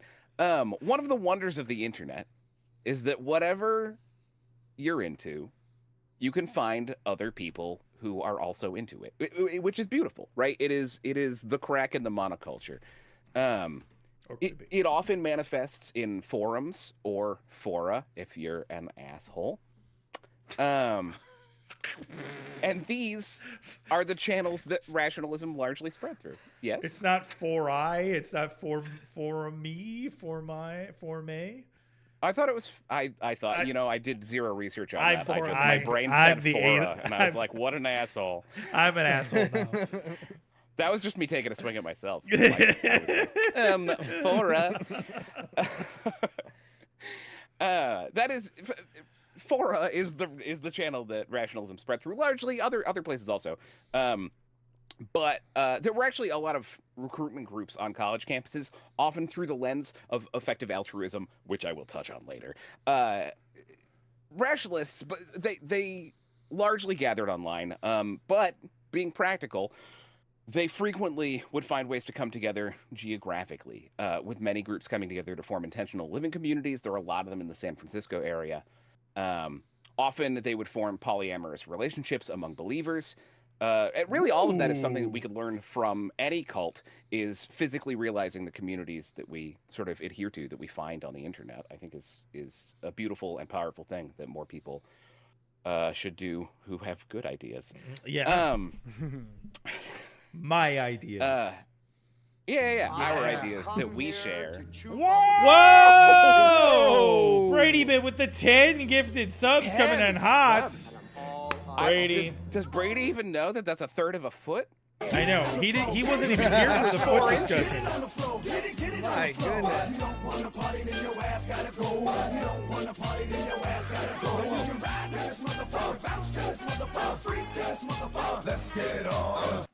Thank you, Brady. So By good. God, Brady. Well, I'm finishing this off real quick. Also, way to out all the people in chat who haven't been chatting. Oh, no. Now I know That just who's gives to here. random people. No, that's just random people. They don't have to be here right now? No.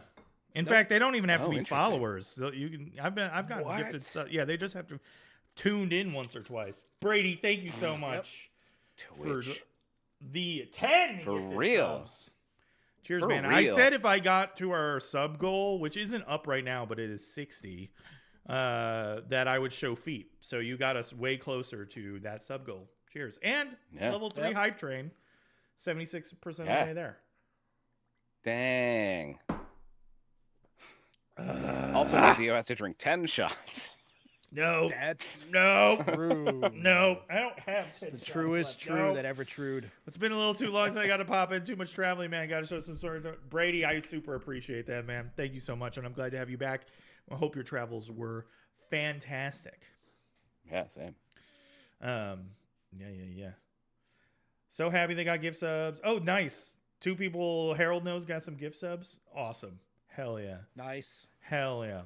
And guys, really appreciate all. We wouldn't do this show without support from all of y'all just watching, hanging with us. We appreciate it. Sorry, Jim. Take it away. No worries. I had just come up to a rogue paragraph that didn't actually connect with anything I was talking about. Ruh-roh. So I'm taking this opportunity to reorganize myself. Thank you. Harold. Where was I?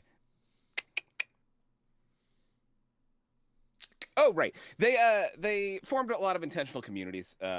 They also did recruit on college campuses, and Polyams. Yeah, well, that's the thing, right? And I'll keep dancing around this idea, but a lot of rationalists are people who start out as skeptics, people who start out with relatively progressive ideals, and end up in a weird place, which is what is so, I think, fascinating and potentially, to my view, dangerous about this. Well, it's always interesting because it's a known, like, I forget, there's an actual, like, I believe there are actual psychological studies of this, and forgive me I might be talking out of my ass, but it's always like people who are like accomplished, like people you would consider, like society would consider like intellectually smart and capable, are the people who are more likely to fall into and not be able to get out of like thinking certain like thought ideas, cults, things like that, you know, like Sure. And because they have like because a smart person trusts their brain, and so if it leads to a wrong conclusion, it's harder for them to get out.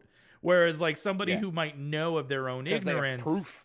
yeah, exactly. It's that old, again, it goes back to Plato. Like, it's that old, if you're not constantly questioning what you know and why you know it, if you stop doing that, that's when you start to, like, convince yourself that you're, like, capable of doing whatever, or that you're always in the right and what you're doing can't possibly be wrong, you know?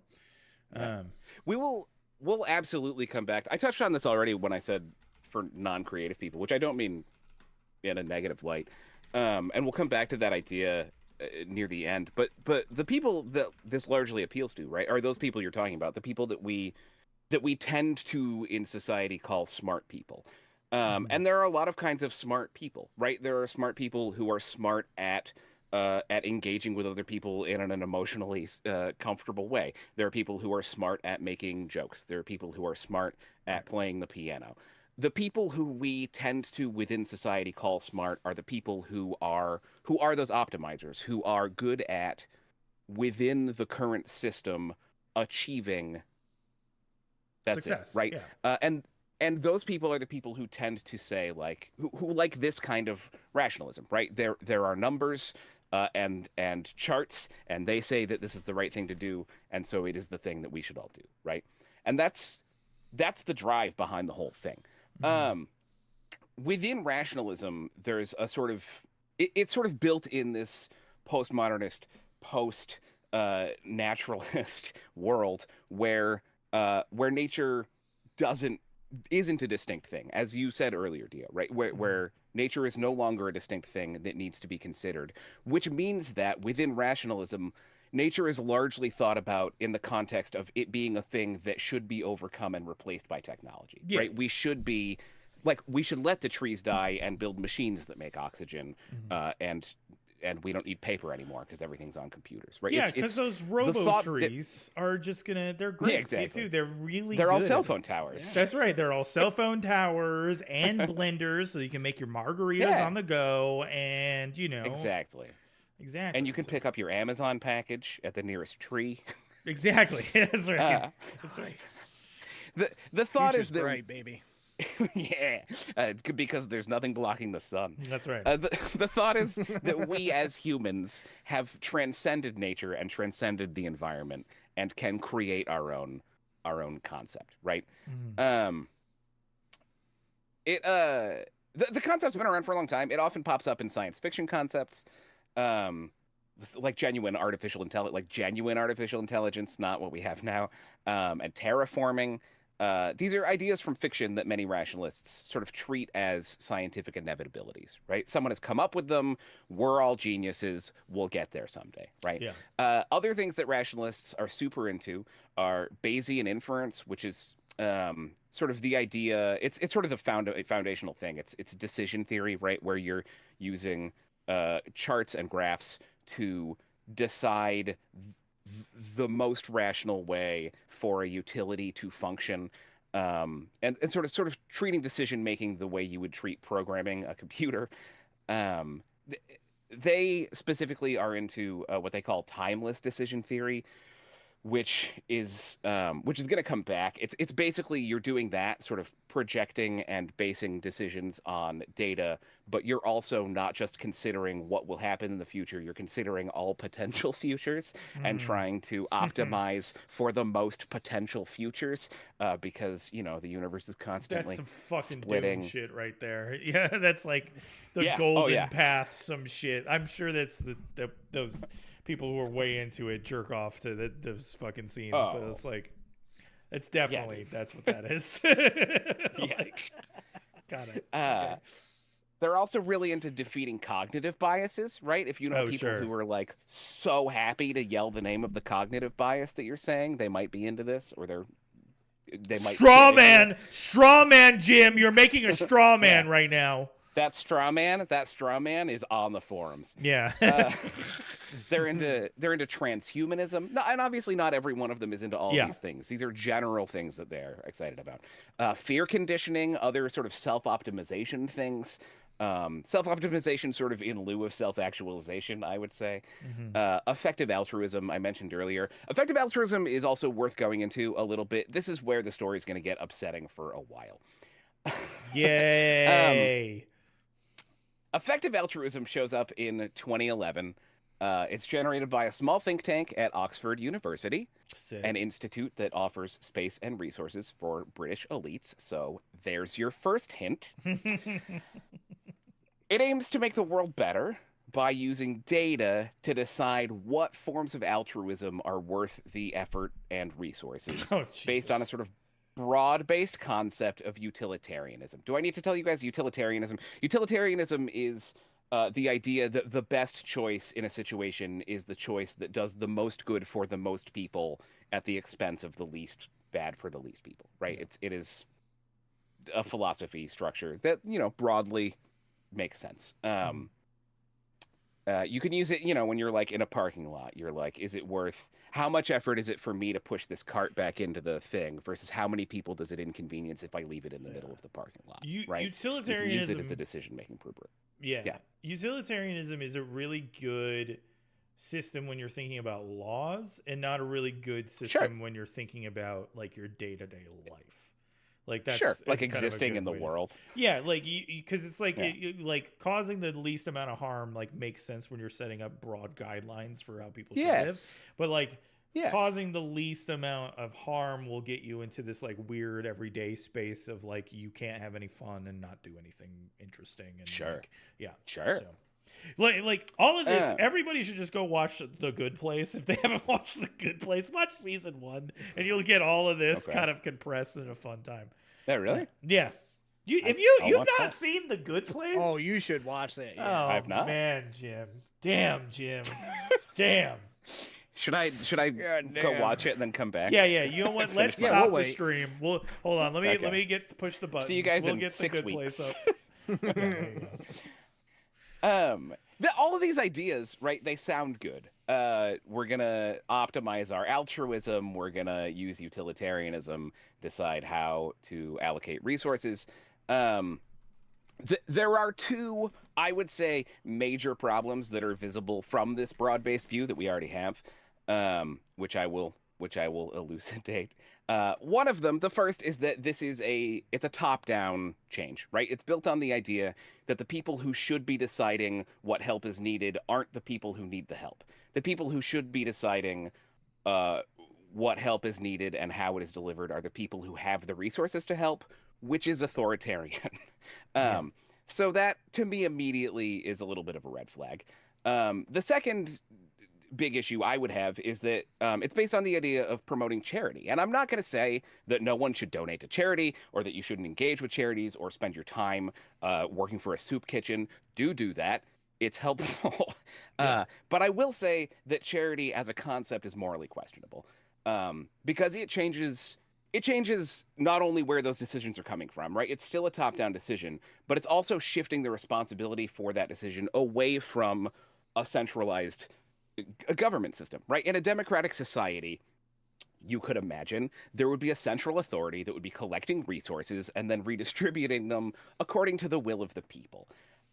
Charity is built on the concept that within unfettered capitalism, the richest people, which is to say the people who've spent the most time and energy exploiting their fellow citizens, should be the ones who decide what resources are distributed, to whom, and how, right? So it's further taking that authoritarianism and taking it out of the hands of people who could potentially be elected to represent the people and giving it to the people who have abused their fellow humans the most. To me, doesn't feel like the most ideal situation. But still, I think there's some value to saying if we're going to live in a world where there is charity, we should engage with that charity. And if we're going to engage with charity, then sure, yeah, maybe it makes sense to use data to figure out which charities are good, right? And unsurprisingly, a sort of quick look at effective altruism will show that it's maybe flawed, but often correct. The central research arm is called GiveWell. It's an institute called GiveWell. It does a lot of research on a lot of different charities. It looks at their goals and how effective they are and how much waste there is, and they use math to try to decide, which people are worth saving. It frequently pushes adherents of effective altruism to, for example, focus on eradicating malaria, which is a great goal. But this is where we need to start looking at who those adherents are. Some of the big name people who are very into effective altruism are Elon Musk, Facebook co-founder Dustin Moskovitz, Sam Bankman-Fried, the former billionaire who is now disgraced and maybe in jail. Just really the worst people.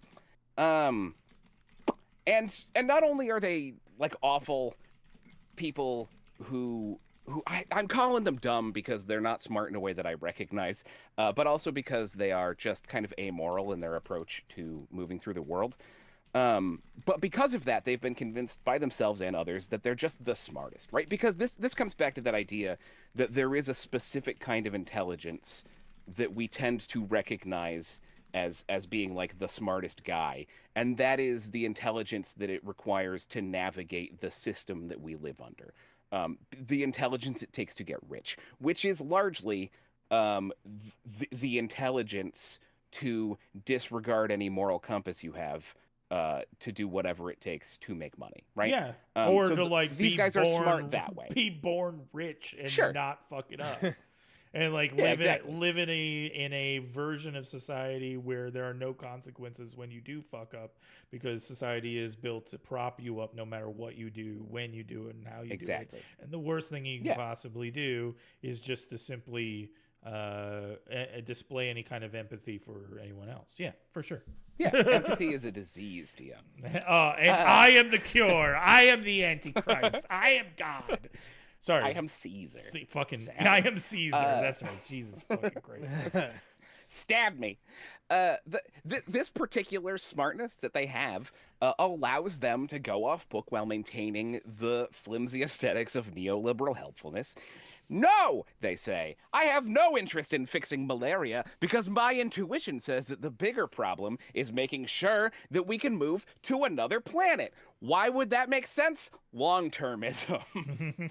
Long-termism is based on the idea that the number of humans who have yet to live drastically outnumber the number of people who currently live. So logically, within these structures, rationally, fully rationally, based on the math, we should ignore the plights of people who are currently suffering in order to make sure that future people are going to be happy and comfortable. Makes perfect sense. Yeah? Yeah. To me, it seems like future people would probably want to have the same basic needs met that current people do, and working to meet the needs of current people would work towards that. But I think that requires you to be a little bit intelligent and attached to reality. No, Jim. Yes, DM. No, because future people are going to be living on Mars, and they're going to need that sweet Martian green to fill into their lungs. So that's, and we don't have that now. So who cares? We should be concentrating on creating the edible and smokable strain of marijuana that grows on Mars and terraforms the planet to the expense of cures for cancer now. Because future people aren't going to have cancer because that Martian They'll green have is Mars weed. That's right. They takes care of it. Everyone knows weed is a cancer suppressant. Sure, So, yeah. there you go. I was told that in middle school. Yeah. So if, for example, you were Elon Musk, you would think logically, I want to save the future people. I want to allocate Earth's resources to make the lives of everyone better, the future people, but I don't care about the current people. So the logical way to game the system is to do three things, really. One, you have enough babies that you can start your own little society of people who you, a terrible, negligent father who is obsessed with pleasing your terrible, negligent father, assume will want to fall in line with all of your plans. New society. Then number two, you siphon all of the resources away from anyone who isn't part of your new society, and you let them all die in squalor. And then number three, you take those resources and fly away to Mars. That's it. That's the end state of effective altruism. Did you that the richest know... person... Go ahead. No, sorry. That the richest person should get to decide how to rearrange all of human resources to create his favorite imaginary future at the expense of all other currently existing people. That's the end state. Yeah. Did you know that he genetically alters the embryos of his children so that they're all born male? Also, what is that? I think that's not real, is it? I think that's true. Yeah, I think he does. Weird. You know what? Honestly, if it's not true, I'm throwing it out into the universe. I don't give a shit. Fuck that allegedly. guy. Yeah, allegedly. You know what? It's true now. He's also the Antichrist. I don't want to jump the tracks, but we'll get around to eugenics in a minute. Oh yeah. Okay.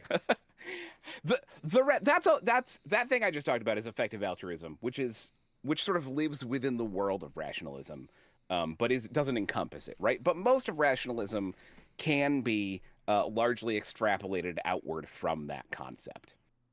in the same way as effective altruism, it is a fundamentally right-wing authoritarian worldview that presents itself as both smart and politically neutral. And so it attracts people who don't think of themselves as right-wing, people who think of themselves as just intelligent and interested in the data and facts over feelings, you might say.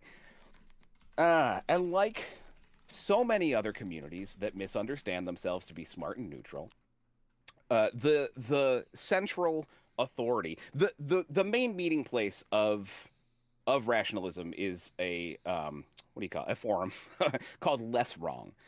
And like any other place that attracts these people, Less Wrong has occasionally attracted or seeded groups that it's had to write off or ban or claim to be surprised about, including the neo-reactionaries who were into eugenics and evolutionary psychology, and the Zizians, who I thought half of today's episode was going to be about, but we're going to have to come back to the Zizians some other day. We should do I the got Zizians. Too mad. Yeah, we should do the Zizians. Yeah. The Zizians are we could do weird. And I am going to out myself a little bit. I have definitely been on Less Wrong before. So, yeah. And I've known people who definitely frequented Less Wrong quite a bit. I mean, a lot of smart people are into this kind of stuff. And I get it. From aesthetically, it is putting up the front of being positive. And making you better. Yeah, sorry, George. Lots of terms. It's so many terms. Yeah, it's we'll again. They'll be on the test, so write them down. But and George, you know some of these people too, actually. Doom spiraling still in here. She knows some of them too. But yeah, no, the it was definitely like I would say the vibe for people who were on it was that it was like 4chan for smarty pants, you know, exactly. Where you would get like less weirdo. Did you ever go on Less Wrong or know people who were on Less Wrong? The website Doom. I'm pretty sure you knew some of these people. I'm thinking of people from college, but yeah, it was definitely like more. And it was all like, I don't know how to best this. I think I described it as best as I could then. It's just like. I mean, I've also been talking about it for the last half an hour. Yeah, sorry. No, I'm just saying, if people haven't picked up on what it is, then it'd be like posting like shitty college level thought experiments that were like, you know, just thinly veiled excuses to solve the trolley problem by blowing up the trolley and everybody on the tracks. Like that's kind of what it was. Yeah. Which is, and that is what the Basilisk is. We'll get there. Mm-hmm. I promise. Eventually, we'll get there. Which we could do. The Basilisk sort of spurs the Zizians, so we should do an episode Basilisk V2 that's mostly Zizzies. This one we're going to talk more about neo-reactionism. And this is the part, really, if you were going to take notes on anything, this is the one that is... This piece of the puzzle is the piece that is affecting your life the most. So let's take a minute to talk about neo-reactionism, which is a subset of this community, this rationalist community, which Less Wrong has written off. They say these people are not our people. They don't get to hang out on our board or come to our parties. Neo-reactionism is a libertarian-derived philosophy that is, as it itself states, anti-democratic, anti-egalitarian, anti-enlightenment, and broadly reactionary in the terms that it is interested in walking back social progress. They are against social progress. They believe most of the same thing as other rationalists, but they don't put up that sort of neutral. They don't put up that neutral front. They are just open about the things they believe. Things like they think that white people are genetically superior and that wealthy people are smarter than poor people. They think we should all live in authoritarian capitalist city-states run by absolute monarchs, and that progressive ideals are threats to the state that should be stamped out. They assert that people the people in this structure of authoritarian city-states would still have the power because of the marketplace of ideas, guys. Functionally, love it or leave it. If you don't love one demagogue's policies, you uproot your life and move to a different authoritarian capitalist city-state that you like better. Simple, straightforward.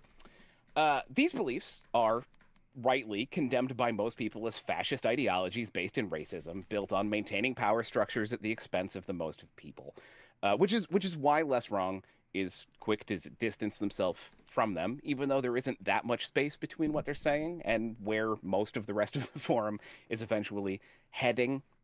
They also, in addition to those things, believe in accelerationism, which is the idea that you can speed up capitalism and technology with the aim of destabilizing society to make it easier to enact these changes. And they're also into formalism. What's formalism? Glad you asked. It's the idea that no, we should... no! Oh, yeah. No, not another term. Hold on. I'm trying to take notes, Jim. I'm trying to take notes. Is the idea, I know I should be drawing on a chalkboard, is the right? idea that we should restructure symbolic power systems, like the government, to correspond more with practical power, like who has the most money. I.e., we should hand the reins of the power to the people who already have the most social power and let them decide what to do with us. In example, powerful capitalists and billionaires should destabilize and take over power systems so that instead of having a semi-functional representative democracy, we have an honest-to-goodness fascist state. Feels a little familiar, yeah? You want to know why it feels a little familiar? It's because people who subscribe to this particular subset of rationalism are Steve Bannon, Trump's shadow strategist, Peter Thiel, the guy who funded J.D. Vance's entire political career and paid off Trump to make him the VP. Michael Anton, our current State Department Director of Policy Planning. The guy who's sort of the, like, granddaddy of this, Curtis Yarvin, whose essays inspired the whole movement as it currently exists, was, via Politico, was an informal guest of honor at Trump's inauguration party. All of these ideas are central tenets of our current administration. So, that's why things feel bad right now, is because of this subset of rationalism, neo-reactionism. Cool, right? Yeah, super so cool. Fucking cool, dude. So fucking cool. Sorry, I have to take. So July 22nd. Real quick. Yeah. You're so hot right now, dude. It's just so hot. I know. Look at the big brain on this boy. I know. Right now. He's never been more attractive, dude. Honestly. This is where, well, don't worry. We're about to veer away from the interesting and political into the dumb. Yes. Our story begins. Yay, dumb. In the forums of Less Wrong. Dumb. Yay! Think back, guys. Think back to the night of July 22, 2010. If you're the Less Wrong user, Roko, you're lying in bed hopelessly awake. You're sweaty. You're torn up by a synthesis of ideas you'd picked up on the forum. Ideas like effective altruism and timeless decision theory and the prisoner's dilemma. You turn them over in your head and you can't help but see a confluence of horrors, a conceptual prism that you'll post about the next day, seeking solace from older, perhaps wiser members of the community. But that is a solace you will never receive. On July 23rd, Roko offers his vision. I'm not going to read you the exact post because it is full of jargon, and I don't want to define more things for you.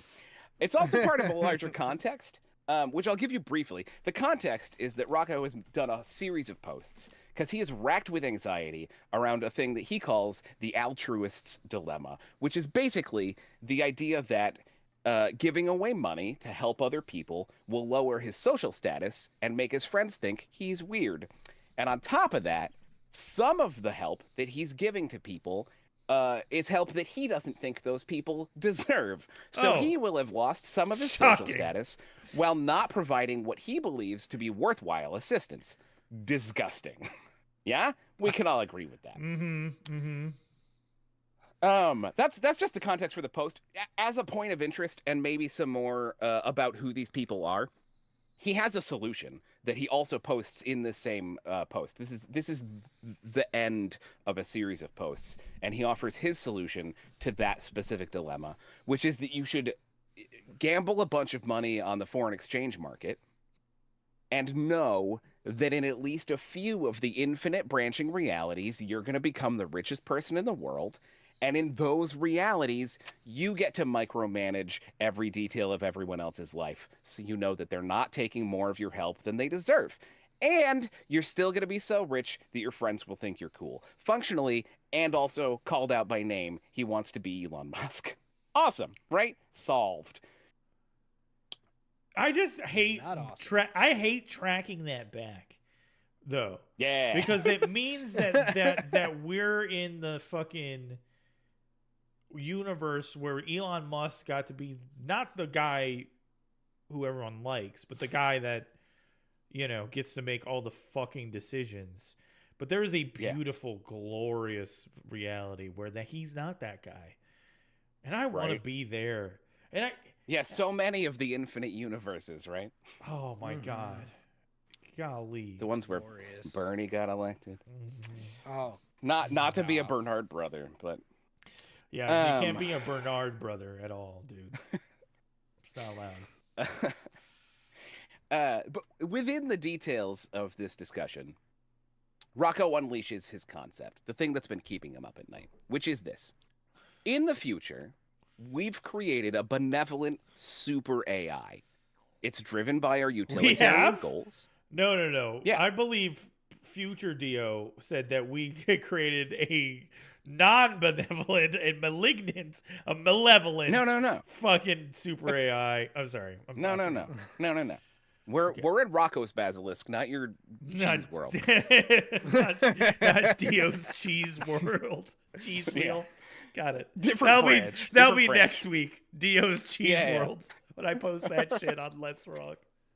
Yeah. Start a huge argument, get them all mad at you.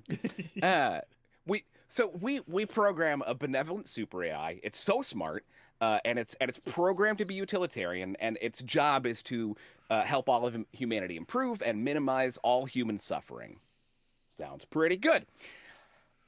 This AI that he's proposing would insist that everyone do what they can to help it with its goals, obviously, because what it's doing is helping everyone else to be the best they can be. Sure, makes sense. It's the ultimate arbiter of what good can be done and should be done, and so we should all help it, and it would, therefore, be incentivized to punish people who don't help it achieve its goals. Before anyone can accomplish anything, they have to exist. So this utilitarian AI, in order to ensure its eventual existence, would also be incentivized to punish people who are aware of its potential future existence, but don't do everything they can to hasten its creation. Wait. This is the chain letter magic. Wait. Yeah. Yeah. First off, questions. Yes, exactly. Solid Snake brings up a good point. Slavery ensues. This is just techno slavery.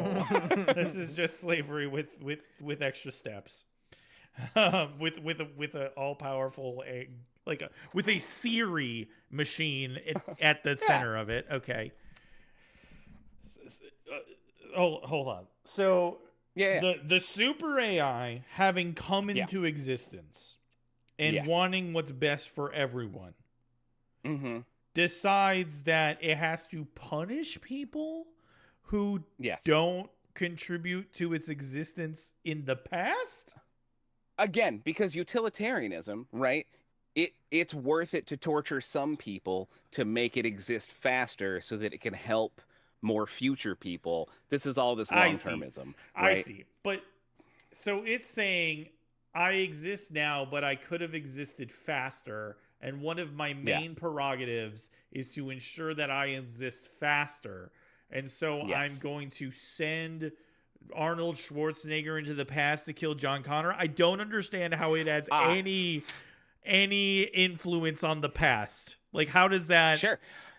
Roko explains. Obviously, this is in the far future. So most of the people who didn't build the AI, even though they knew about it, are dead, right? So to get around this, the AI will create a perfect simulation of these people a simulation that thinks and feels on its own and thinks it is you, and it will torture that forever like hell.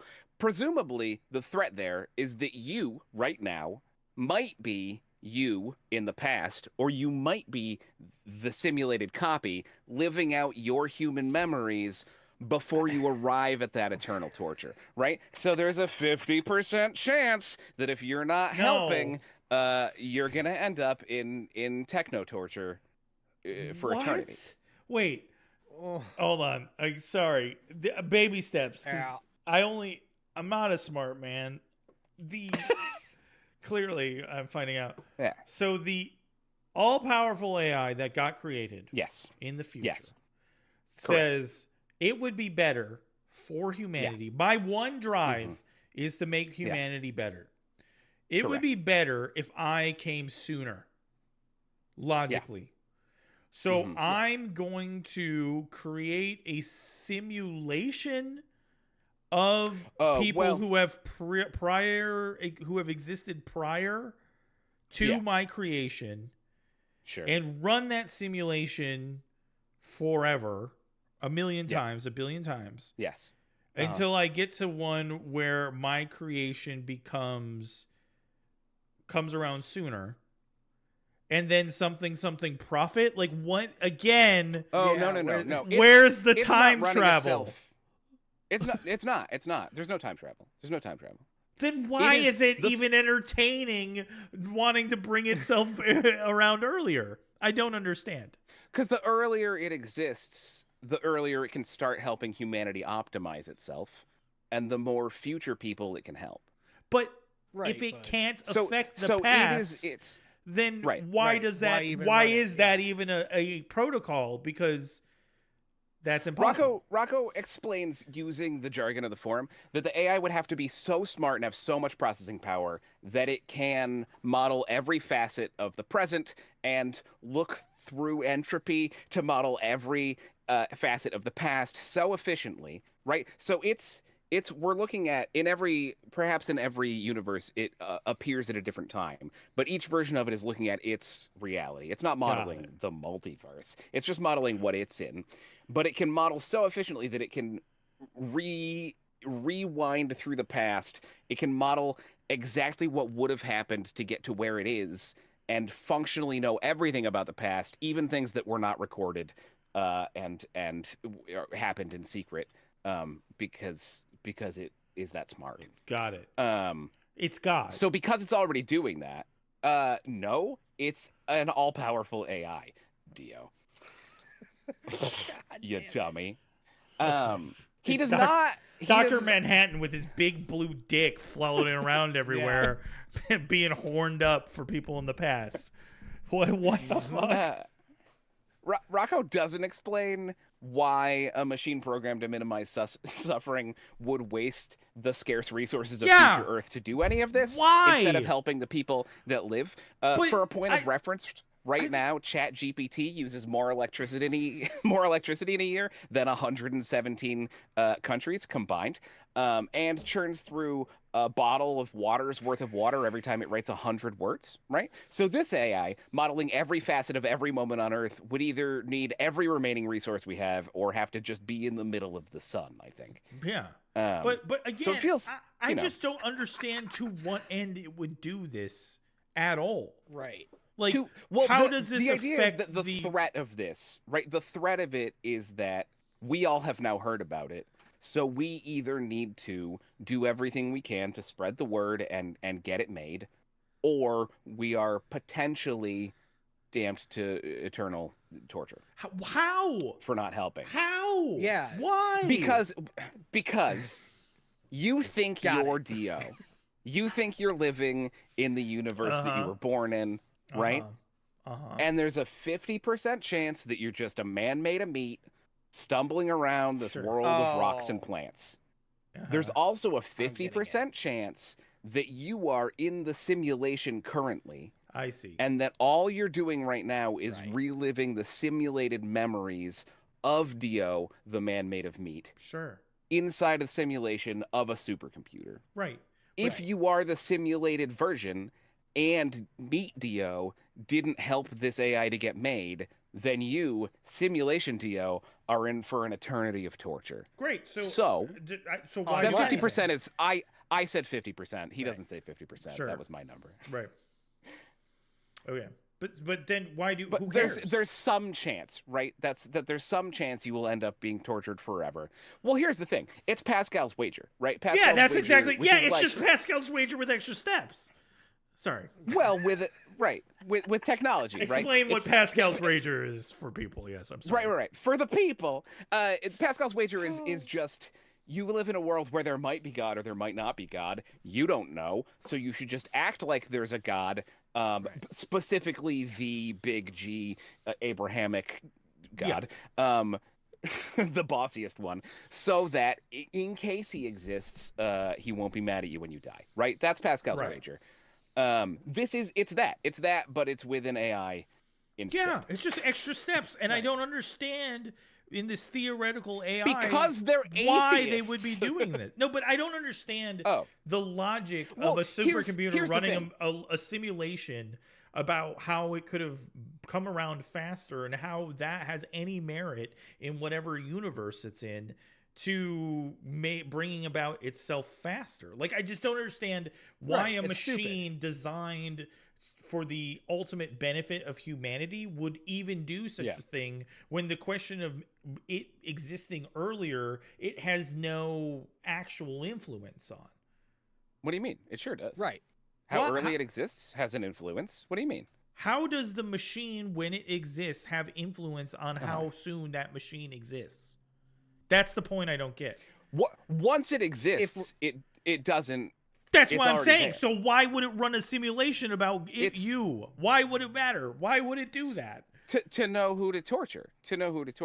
But it doesn't matter if it does Because it it's or a not. dick. It's a threat. Because it's a dick. But Yeah, you're all already in the matters. simulation. That's all that matters. So now work towards making this simulation saying. happen quicker to save us all, including yourself, from. An altruistic also, if machine wouldn't torture a simulated human either. Well, so says you. Rocco disagrees, and Rocco's he is insane. deep in this shit, This Dio. is an insane Deep idea. in it. Yes, To that's a exactly the computer- point. To a Without a computer, doubt. a simulated human and a normal human would be exactly the same thing. Sure. Yeah. And my brain if hurt. you didn't help it exist, it's going to torture you. The thing is, it doesn't matter. It doesn't matter if it does it or not, Dio. The thing that is important is the threat of it happening. I The thing that is understand. important is that now we've all heard this, and the three of us, and I'm assuming the people in chat, are all like, sounds pretty dumb. But some people don't say that. Yeah. Some people say, this is horrifying, and I should do whatever I can to try to invent this AI. But that is guess- what's bad about it. No, I understand. I guess the reason why effective. I'm having albeit exaggerated conniption about it is because it takes 3 seconds to pull it apart and say why. you? Right. For Absolutely. everybody, for anybody with a brain, for anybody, anybody with a No, so brain you're can wrong. pick it apart this easily. It's No. right there in the very concept of it. It just falls apart. Well, not for a lot of people is the issue. Golly. And to be fair, for a decent amount of the less wrong community, it is a joke. They're like, "What a dummy!" What a Yeah, dummy. I was gonna say this they is say- definitely a joke. This makes me feel like some people think it's a joke. Well, that's yeah. Some people Yeah. think it's a joke. Yeah. And you know, a lot of people also on the forum aren't like, "What an idiot!" They're just like, "This is a fabulous piece of long-term fiction you've created. Right. This is a charming way to play with the ideas that we all think about, but we don't believe in the thing, right?" Yeah. Eliezer Rudkowski, the founder and operator of Less Wrong, immediately, or like within a couple of days, shut down the post, forbidding any future discussion of the idea, saying, I will read you his post. "I don't usually talk like this, but I'm going to make an exception for this case. Listen to me very closely, you idiot. You do not think in sufficient detail about superintelligences considering whether or not to blackmail you. That is the only possible thing which gives them a motive to follow through on that blackmail.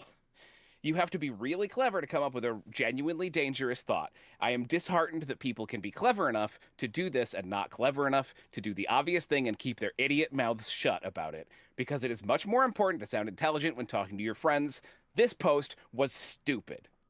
So in short, Yudkowsky is fully endorsing the fear of the Basilisk. Without him reacting like that, the post might have just been a joke and faded away. But because he was so virulent about it, it really blew up, catching the imaginations of countless people, many of whom were already voluntarily members of what was functionally and largely still is a death cult waiting for a charismatic leader. He did walk it back 5 years later. He started to allow the discussion again and stated on Reddit for some reason. I'm going to read you this one again. My yelling did not mean that I believed Roko was right about CEV, AI, intelligent AI-based agents torturing people who had heard about Roko's idea. What I considered to be obvious common sense was that you do not spread potential information hazards because it's a crappy thing to do to someone. The problem wasn't Roko's post itself being correct. The thought never occurred to me for the fraction of a second. The problem was that Roko's post seemed near in idea space to a large class of potential hazards, all of which, regardless of their plausibility, had the property that they presented no potential benefit to anyone. Well, correct. I mean, he's right. He's right in that, but his like whole premise of like, well, you might come up with a thought experiment that is just so fucking dangerous that hurts people. It's like, so did Ayn Rand, and she fucking wrote a million shitty books about it, and that we can't get away from it. So it's like, but also like again, I'm sorry, not to be not to yell, do it. Freak but out. it's just like it doesn't. I truly thought Jim, going into this, I would hear about what this was and go, that's an interesting thought experiment. But it's not. It's not an interesting thought experiment. No, it's just like you said. It's just Pascal's wager. You can insert anything in that. Like, what if, the almighty Buddha is correct, so you better follow Buddhism, because if you don't follow, you know what I mean? You just put anything in. It can be Zeus. It can be fucking, you can put in The Matrix, but this the one movie. is secular and cyberpunk. So is The Matrix. Exactly. Yeah. Sure. It's also, I mean, this is functionally, to my mind, it's functionally the same as Theocracy, right? But for me, and I think I touched on this earlier, for me, I understand why people can get pulled into Theocracy, because you can get mesmerized by its aesthetic value. Right? You go into like a Catholic church and there's like all this hundreds of year-old stuff and like beautiful windows and spires, and just like they've been developing the trappings of their cult for hundreds of years, thousands. And so they've come up with a lot of really beautiful aesthetic things to pull you in, and this doesn't have any of that. None of this has any of that. It's just like the trappings are math. Like, because the Catholic Church has disgusting math. As 1,000 years of product testing to get to that evolved form of like a beautiful stained glass window. But like a fucking but this is just to your point, this is just it's not even math. It's just like, it's somebody who read a William Gibson. Well, it's built on math. Yeah. No, it's not. It's not even built on math. That's what I'm saying. This is just neuromancer. The rationalism is. I'm saying the rationalism. The basis of the basis. This is just and if you read through his post, he's and I have no mouth, but I must scream. Yeah. Yes, exactly. What? That's it. That's Roko's Basilisk. But that isn't. We'll keep going a little bit past it, because there is a bunch of Fallout stuff. The big one is the Zizians, the big one that's fun to talk about. But I'm going to save that for another time, because I've been chatting for a bit. But I will talk a little bit more. I'll tell you a stupid story about how two unclever idiots fell in love. That's worth going through. It's a short one. In 2015, a musical artist named Grimes put out a music video for a song called Flesh Without Blood. And within the video, she made up a character called Roko Basilisk. You get it? Oh, no. She said about her character, she's doomed to be eternally tortured by an artificial intelligence, but she's also kind of like Marie Antoinette. A real eloquent use of that half joke. 3 years after that, Elon Musk tweeted Roko Basilisk.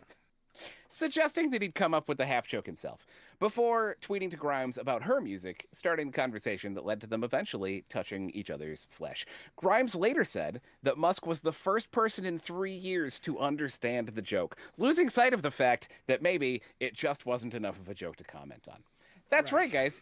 Elon Musk's current human shield is a direct result of Rocco's Basilisk. And I think if Rocco is going to stay up at night sweating and feeling bad, it should be about that. And about the fact that you helped a lot of people who like Grimes think that Musk was kind of cool for a little while. That's what you should regret and feel bad about when you're not sleeping at night. Right. This also. Oh, go ahead.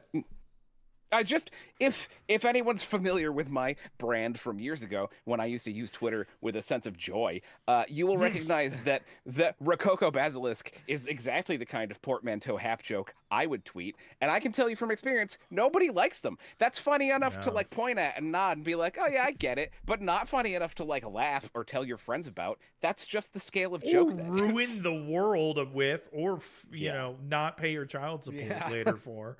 Yeah. Agreed.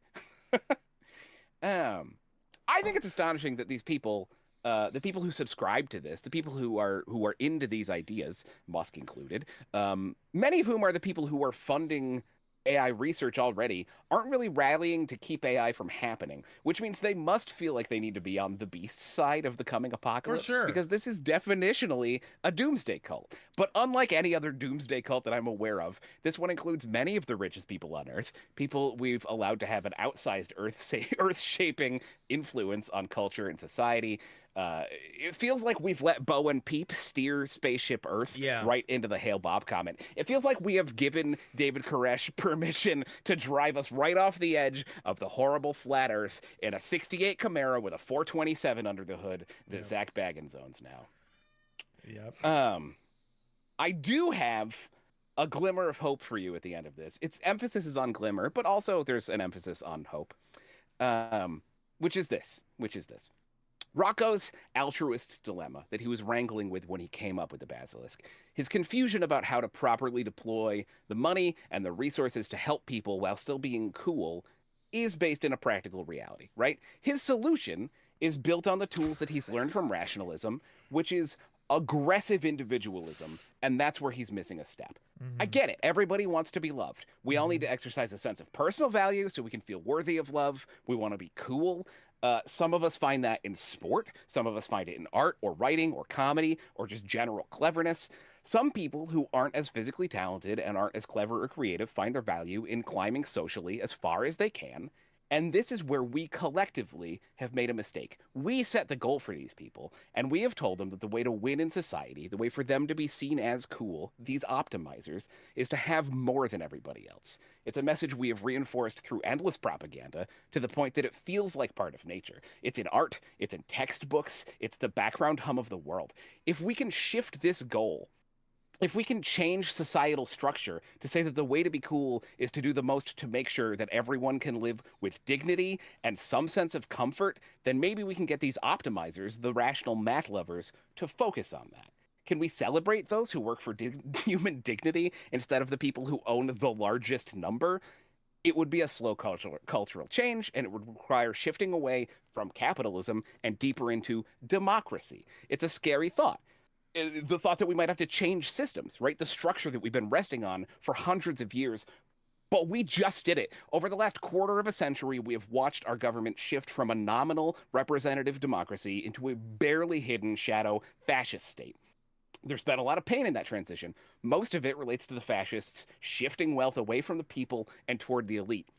A transition towards a more socially minded democratic state would be a little weird and probably have some pain involved. But if we did it in a rational way, then the vast majority of people would be able to live much more comfortably. Think white people in 1950s America at the expense of a few people who have more resources than they can ever possibly use. And if that's not fucking utilitarianism, then nothing is. It's my glimmer of hope for you. Amen, brother. Preach. Preach. No, this entire... Thank you, Jim. Thank you for running through that, despite my screams and yellings. No. Because of your Yeah, screens. my ear, man. It I know he's right varies next in to this you. little Let's get room, some dude. W's Yeah. in the chat for Jim. Yeah, dude. No, this comports exactly. This is exactly why that story I read earlier about Elon Musk and his 4chan like makes Feels so much accurate. sense. It feels accurate because this is the kind of dumb bullshit that like feels smart on its surface, and I get it. It like feels smart on the surface because it uses words like AI and altruism, and people are like, well, I have to look those things up, and you know, it's a hard concept. But like. Yeah, who wants to learn? Nobody. Genuinely nobody This wants is to learn. like so on its face, like a silly thought. Like, you know. Yeah. I mean, it is just boiling down to the simulation theory of like, well, we might live in a simulation. And it's like, well, who the fuck cares? Like, who cares if we do or we don't? Like, to your point, like it makes no difference. It is, yeah, it functionally is not like the consideration, like if the machine or God or whatever is aware of your existence and then like, decides gonna be an asshole about it. It's like, great. I mean, it was always going to do that. You know, it's deterministic. Yeah. Like, so there's it's gonna happen or it's not gonna happen. You're gonna live the way you're gonna live. Maybe think about life on Earth instead of speculating about some potential thing that happens after you die and acting based on that. And it makes no sense because why would the simulation be running that same simulation for a bunch of people who have, handicaps or completely get lotteried into a state of harder existence? Like, why would it do that when they don't know what the thing is? Like, you know what I mean? Like, it just doesn't make sense. It just starts to fall apart every time you think about it too hard. And yet, I guess this is how people operate. I don't fucking know. I liked it better when it's Pascal's Rager. You know, I'm like, yeah. Because it's fewer words. Well, yeah, and also it's just like that makes more sense. You know, like I don't know. It makes more sense in that you're used to the idea of God, right? That's really the only thing that you change there is God for super intelligent AI. And sure. But I guess God has been around forever. I guess there's an implication in the thought experiment that I maybe am reading too much into, that like this sort of altruistic computer would operate on a strictly logical basis. And like nothing about what the supposition is about the simulations aspect of it makes any logical sense to me. Like and whereas a God can be not capricious rationalist enough. I guess not. But like, does it? Sure. Gods have whims, right? Yeah, gods are capricious they can be enough. vindictive. Yeah, they do what they want. So like, it makes more sense to me that they'd be like, "Well, fuck you. You didn't pray hard enough." Whereas like, a supercomputer running a simulation for apparently no reason either. I never quite understood why it's running a simulation. But like, so that you'll help to build it faster. But why? How would that help it build faster? I don't get that point. How does I don't know how to explain it in a different way than I've already explained it. I don't understand how running a simulation. It's just to encourage you to build. The simulation is just so it knows everything. Because if it is exactly modeling everything in our world, and it's so smart, then it can model all the potential futures from the moment, right? Which is what it needs to do in order to be the ultimate utilitarianism machine. It can predict every potential future from the current moment because it knows everything that's happening. And so then it can project out and say, we need to do this, we need to do this, we need like Robert Downey Jr. as Sherlock Holmes. It's doing things in this direction in time. And because it is, but it's also so smart that it can look backwards and see who helped make it exist and who heard about it and thought, well, fuck that AI, and then decided not to help make it exist. And because it wants to exist, it wants to have existed earlier than it did, it's taking the people who hindered its existence, and because That is what Roko wrote in his Yeah, books. that's what I'm saying. That's the part Right, that doesn't yeah. make sense. Whereas, like, I don't Sure. like Right. the computer doesn't give a shit. Why would the computer give I mean, a if shit? you The if you computer really wanna sounds like a have- capricious god. Like, what? Then it's just If like, you- well, I now have if you a want fucking. the details, you should I'm read gonna read Rocco's it. original I'm gonna post. read it. I didn't give it to you. It's very long. It's also based in a lot of the jargon of rationalism. So there's a lot of stuff in there that I looked up half of it. I half understand it, but there's a decent amount of stuff in there that is just based on sort of ideas that people on the forums throw around casually, but aren't words that I use. Yeah, is it? That's what George brings up a good question. But- Are we presupposing a sentience in the computer? I guess so. I guess we'd have to be. It is, well, yeah. The I think idea so. of torturing CEV is somebody- what they- Yeah. The idea of torturing somebody feels like a very sentient idea. Like an idea where you are like, especially torturing people on behalf of the acknowledgement of its own existence. So Well, no, his presupposition is that it is the logical conclusion that those people should be punished for not helping the goals of the machine. why? Because the machine is programmed to, it's the same as literally any piece of science fiction where a robot is like, I was programmed to make everything better, and the best thing to do is to get rid of people because they're inefficient. It's Sure. that same thing. Yeah, It's saying it's saying, don't act like you're familiar with it. You were mad about it 4 seconds No, ago. I am familiar with that idea. I'm mad about the idea that a thing that starts to exist in time gives a Yeah. shit about the time it didn't exist. That's the Well, part I don't because understand. It should have existed earlier. And so it's mad that people before didn't help make it exist earlier because it is programmed to do whatever it can to optimize humanity. And the number one thing you can do to start optimizing humanity is exist. And so it wants to have existed as early as possible. So it doesn't even, again, it doesn't even matter if it does it. What matters is the idea is out here that it would do it because that is what will drive people Yeah, to I help. Yeah. So Dio, it doesn't matter if it does it or not. It might not do it. What matters is that the story is that it will do it, right? So we have to say for this idea, it has to promote the concept that it will definitely do it. Yeah? No. Right. Let me just say this. I get Yeah. the idea of like coming up with of a robot deciding it needs to purge X amount of people for the benefit of humanity, whatever.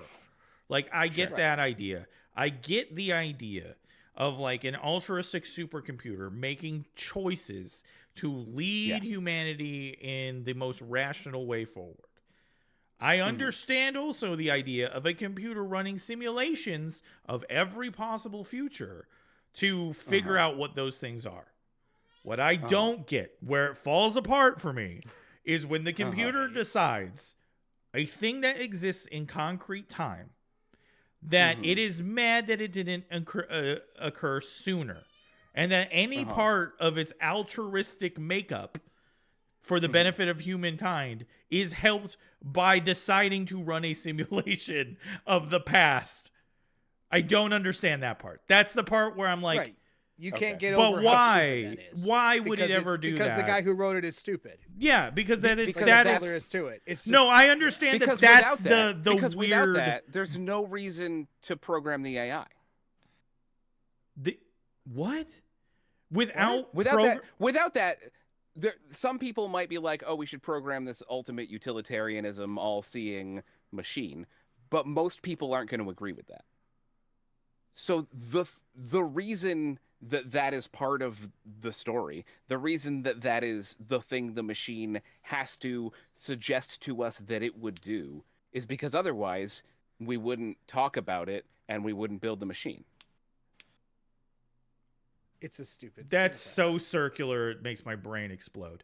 So, like, you're saying that the AI brings itself about into existence by the very Well, people idea make of it. But sure. No, but that's my point. If people make it, then it Yeah. exists. And then Right. the circumstances by which it exists have no merit on its supposed function. What do you mean?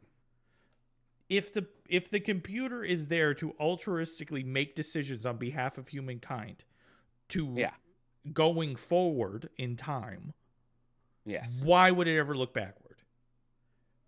You're saying because it wants to bring itself into existence earlier, but how could it do that without going back in time? By virtue of the threat. By virtue of the threat, it can do that. Right. No, exactly. because it can't. It's not the AI changing the world, Dio. It's the words. It's the concept changing the world. No, You I believe understand that too. Words can change but the it world. can't do Right, that. the That story doesn't is make flawed. sense. Yeah. That doesn't make any What do you sense. mean it can't do that? Because that If idea someone heard is this not story- being generated by that thing. Like, is what I'm saying. Is like Right. It would. Well, and that's what the Eliezer, I can't remember, Yudkowsky is saying. He's saying there's no reason that an AI would ever think to do this except for the fact that you wrote it on the internet and put it out there. Right. He's saying Roko is the only reason an AI would even come up with this idea, and that's why it's dumb to write about it. Right. So, but okay, all right, whatever. It's Maybe okay. maybe I don't get it. Maybe I don't get it. I just You don't have to. no. The guy, no. It's a flawed story that a guy wrote to try to get the ultimate AI built as soon as possible. Yeah, and it's he's flawed. scared of You're it. right. It's super flawed. Yeah, it just never gets past, oh, there might be a God, so you should believe in God. Right. Because it's it stupid just to never believe gets that it could I be just a real thing. But I just don't. The thing that makes me mad about it is they added so many extra steps, and the details to me are just adding extra layers that in my conception of the details, which might be flawed, it doesn't make any logical sense. Like the purpose of its existence, its purpose in trying to make its existence go faster doesn't make any logical sense because it would have no actual merit, like bearing on making its existence go faster. There's no way it could influence itself to exist faster, even though I feel like we've said the same things 4 times. Yeah, and we're not going to get anywhere. You don't see the potency of it. And no, that's I okay. see the potency of the story. I'm just saying, like, the story doesn't make any fucking sense. Like to you, and that's fine. Right? Yeah, exactly. Are you saying? Wait, but you're saying that the story makes sense? Like this is an idea I'm worth saying considering? I follow the logic of it. I don't believe it. I don't think it's real. But I follow the logic of what he's saying. Yeah. The logic is that the computer decided that it needed to tell its story sooner so that it itself can come into existence.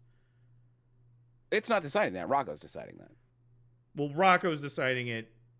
And the threat is that the computer will see that and say, what a good idea. It's already punishing people in the present who aren't helping. It might as well also punish people who didn't help it come into existence earlier, because that then because we makes might be good in a on the simulation. threat that Rocco invented.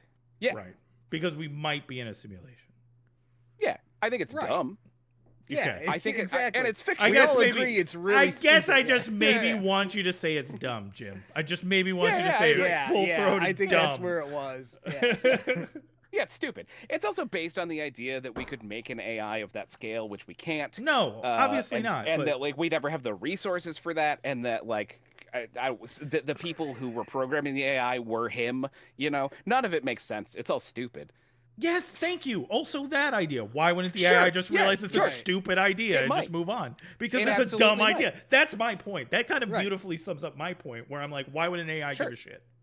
But here's what I'm Right. saying: it doesn't matter if the AI does it or not. What matters is the threat of it happening. That's literally all that matters. No, This is a story understand about an that part. incantation. No, this is no, an I get it. incantation. It's not an AI. Jim, no, I totally get it. It operates on the same level as a ghost story. Like, people still act Yeah, as if yes. it's true. Yes, I get that part. Exactly. I'm just saying that, like, at least, like, Jeff the Talking Mongoose makes more sense and has, like, I understand why people act that way. Sure. Well, to here's me the than I distinction. do for Here's this. why I think I can explain why he's adding so many complications is because Because this story isn't for you. Because this is a story for people who can't believe in the supernatural. This is a story for Sure. people who Yeah. are obsessed with rationalism and obsessed with numbers and graphs and things being based in data. And those people need theism, Yeah. but they can't get it. So he's proposing a version of theism that is based on all the things that they agree, right? All of the presuppositions that the people on these message boards agree on, Yeah. can come together to make this AI. Is it stupid? Yeah. Is it complicated? Yeah. But I mean, it's way easier to be like, Jeff the talking mongoose is going to punish you, but no one on the rationality Sure. forum Yeah, is going to no, be I get like, it. Yeah. I believe in Jeff the talking mongoose. Right. But they will say, yes, this fiction is based at this was the first hour of my presentation to you. They will say, yes, this idea is based on technology that I can see sort of extrapolated into a science fiction version of itself, and therefore it must be possible. Yeah. It's the problem of rationalism, where it's like once Yeah. you've decided that it has an arbitrary set of rules that you've decided on, and therefore you believe that it will operate in these arbitrary ways, but they're not arbitrary, Right? Because according to you, they are We rationally inspired, right? And like, and so you're just like, I'm bumping against that part. That's the part I'm bumping. Yeah, which I get. Right. You should bristle at that. You know what I mean? It's upsetting. Yeah, I know.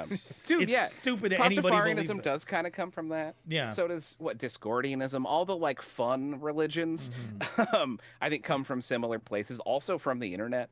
Well, Satanism is like modern Satanism is the same thing. Modern Satanism would probably brand itself as, except they're good.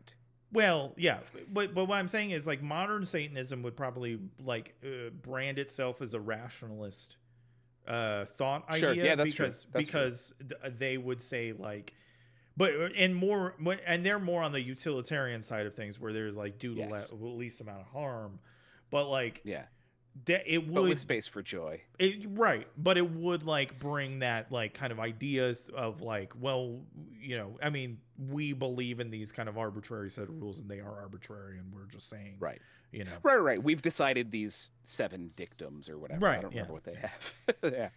But yeah, the rationalist thinks that the math is involved, and that it follows that, and that math is going to become sentient. Yeah. And kill us. Wow. Yeah. Which is sure. I have a side note. I don't know if did you get the images that I put on the thing for this?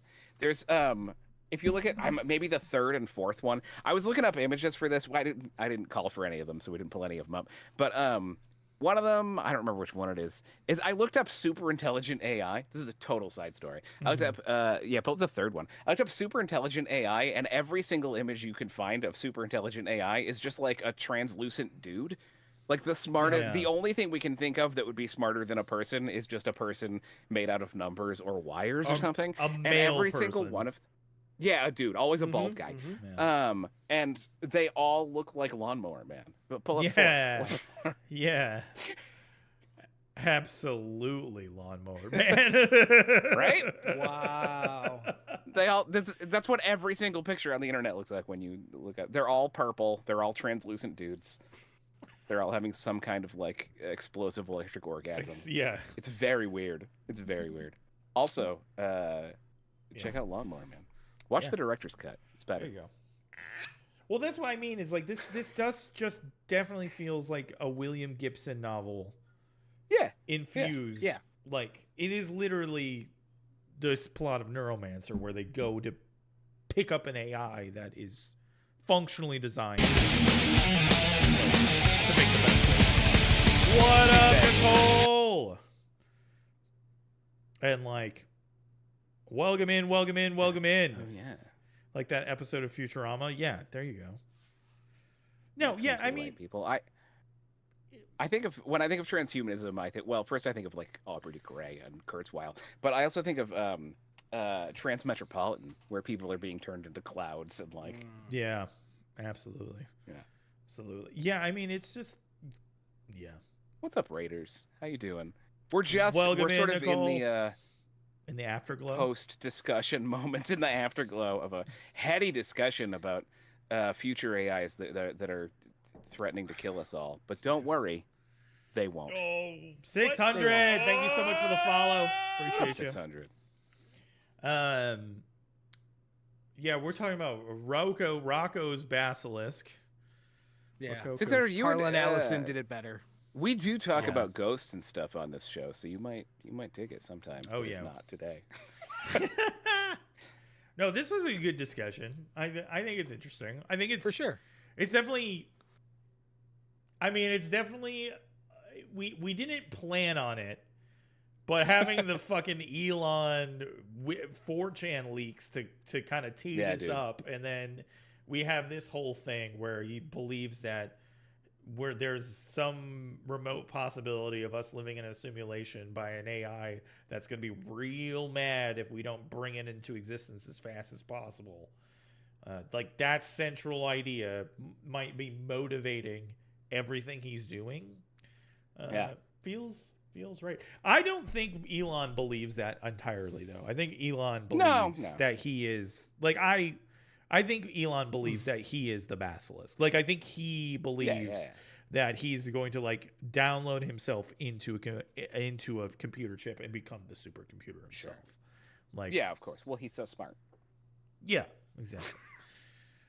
One might think this is a professional production. Hey, we do our best. And I mean, functionally, right? And this is why I sort of went on that meander part way in about the neo reactionists, right? Is that he is functionally doing this right now, right? He's siphoning the resources of everyone else on Earth, and trying to make the decisions for everybody, which is the fear about this machine, right? Is that what it would do? That's what he's trying to do. Is to be the arbiter of all things on Earth and Mars. Yeah, I mean, he may believe that in order for the machine to exist, that it needs to have some sort of human, like, enact in that role, so as to prove that a machine needs to take or something. You know what I mean? Like something like that. Which again, it doesn't like. I don't know. The idea of creating such a device is like unfathomable in the way to describe it. But I think what is being described of the machine doesn't.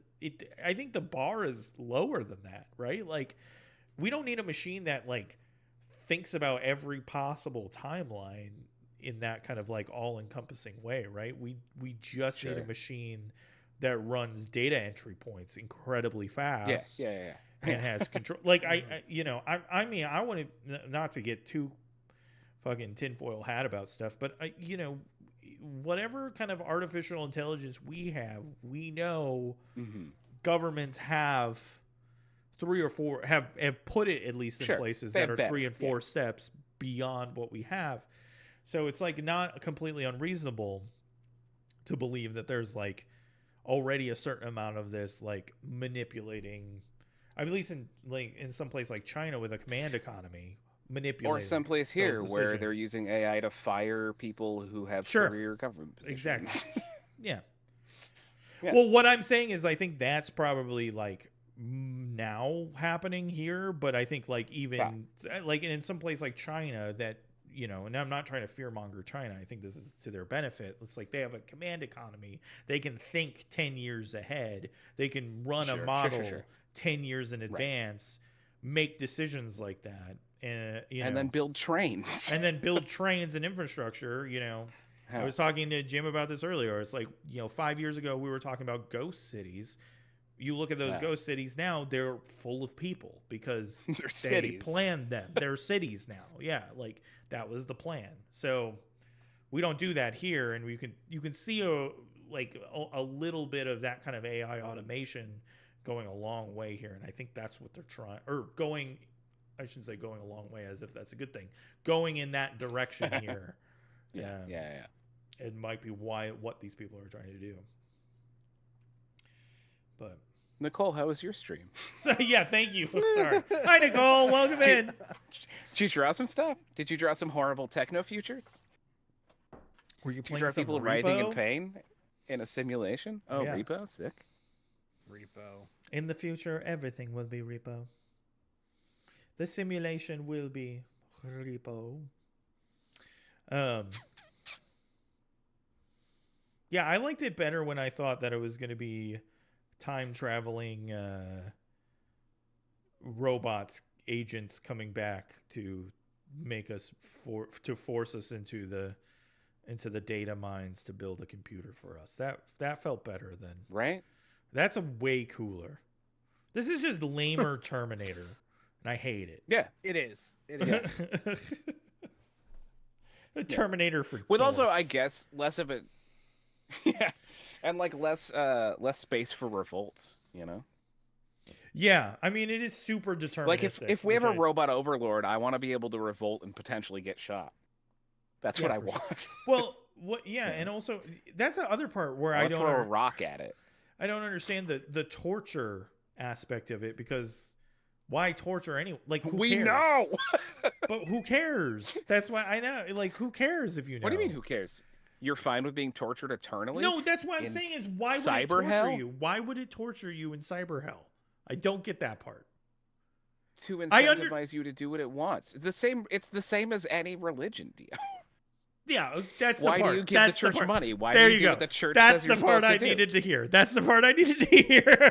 It's it's the same as religion, because that's it. That's all Yeah. it is. I said that like 3 times. I know you did, but I needed to hear it again, because I just don't.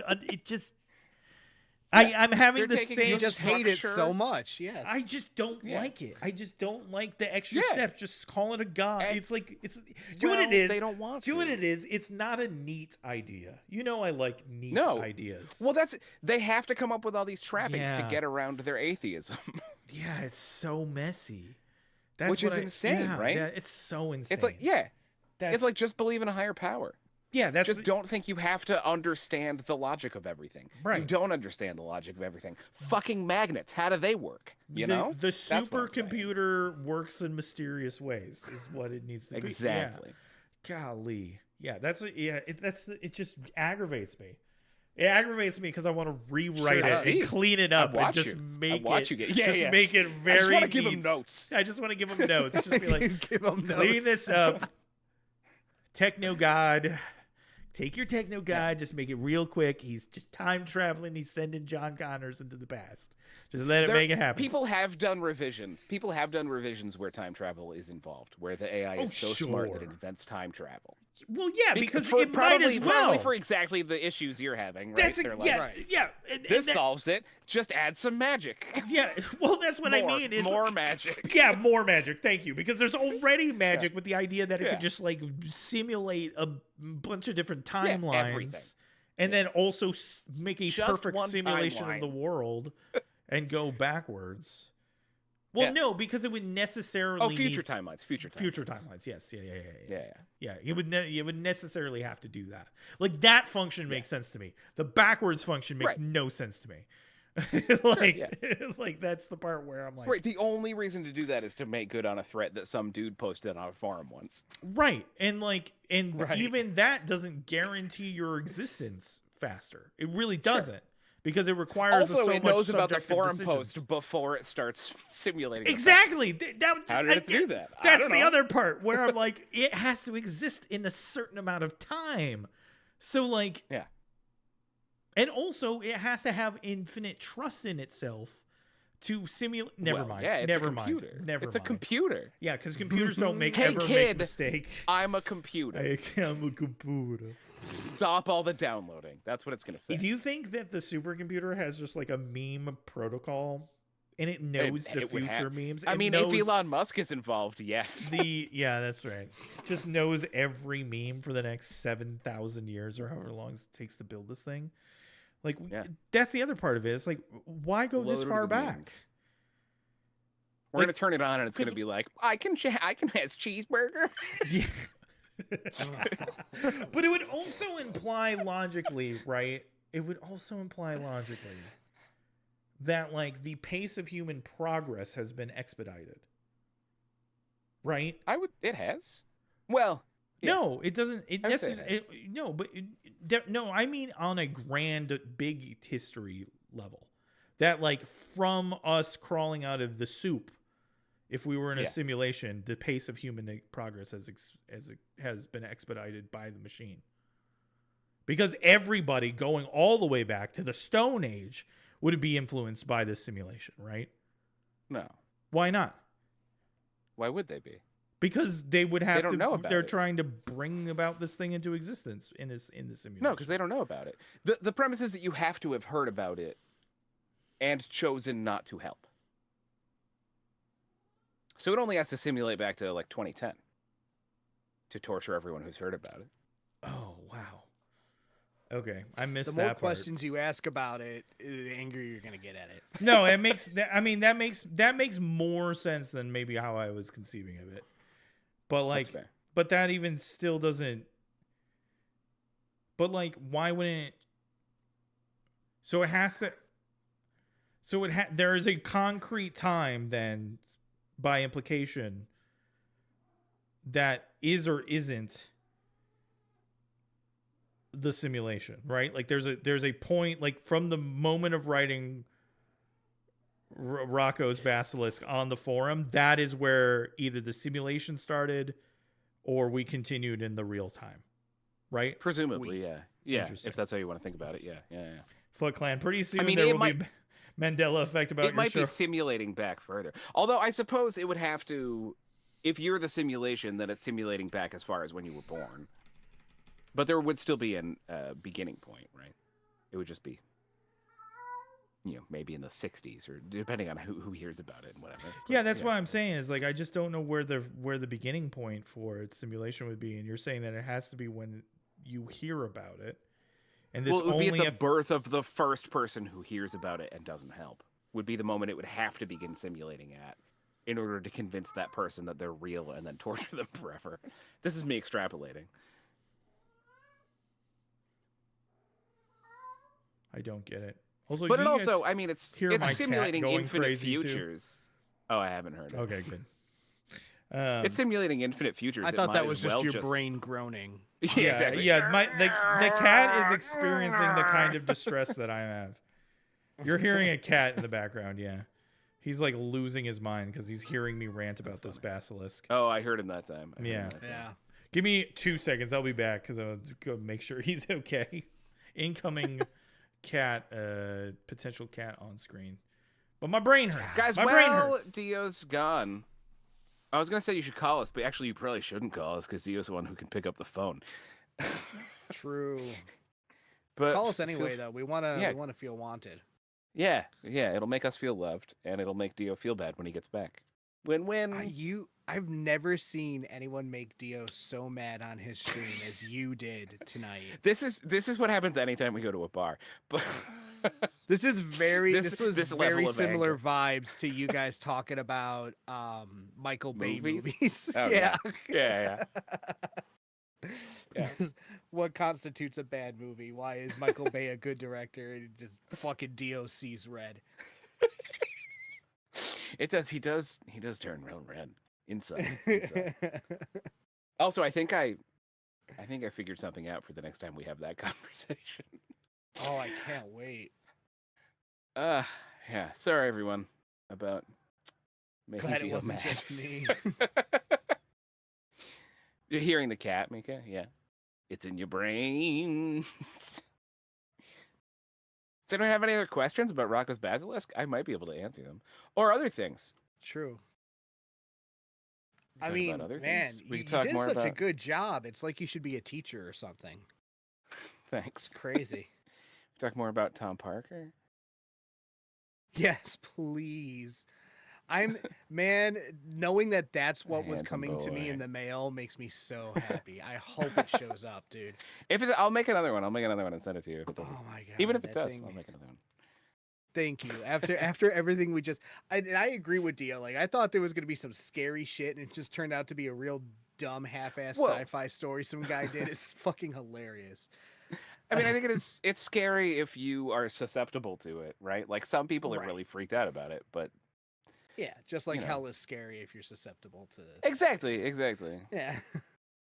Yeah. It turns out it's just a just a doofus. That was why when I was writing it, I was like, we're going to talk about this, and then we'll talk about like other stuff that's happened kind of because of it. But then I got caught up in the maniacs who believe in this stuff and how they're ruining all of our lives.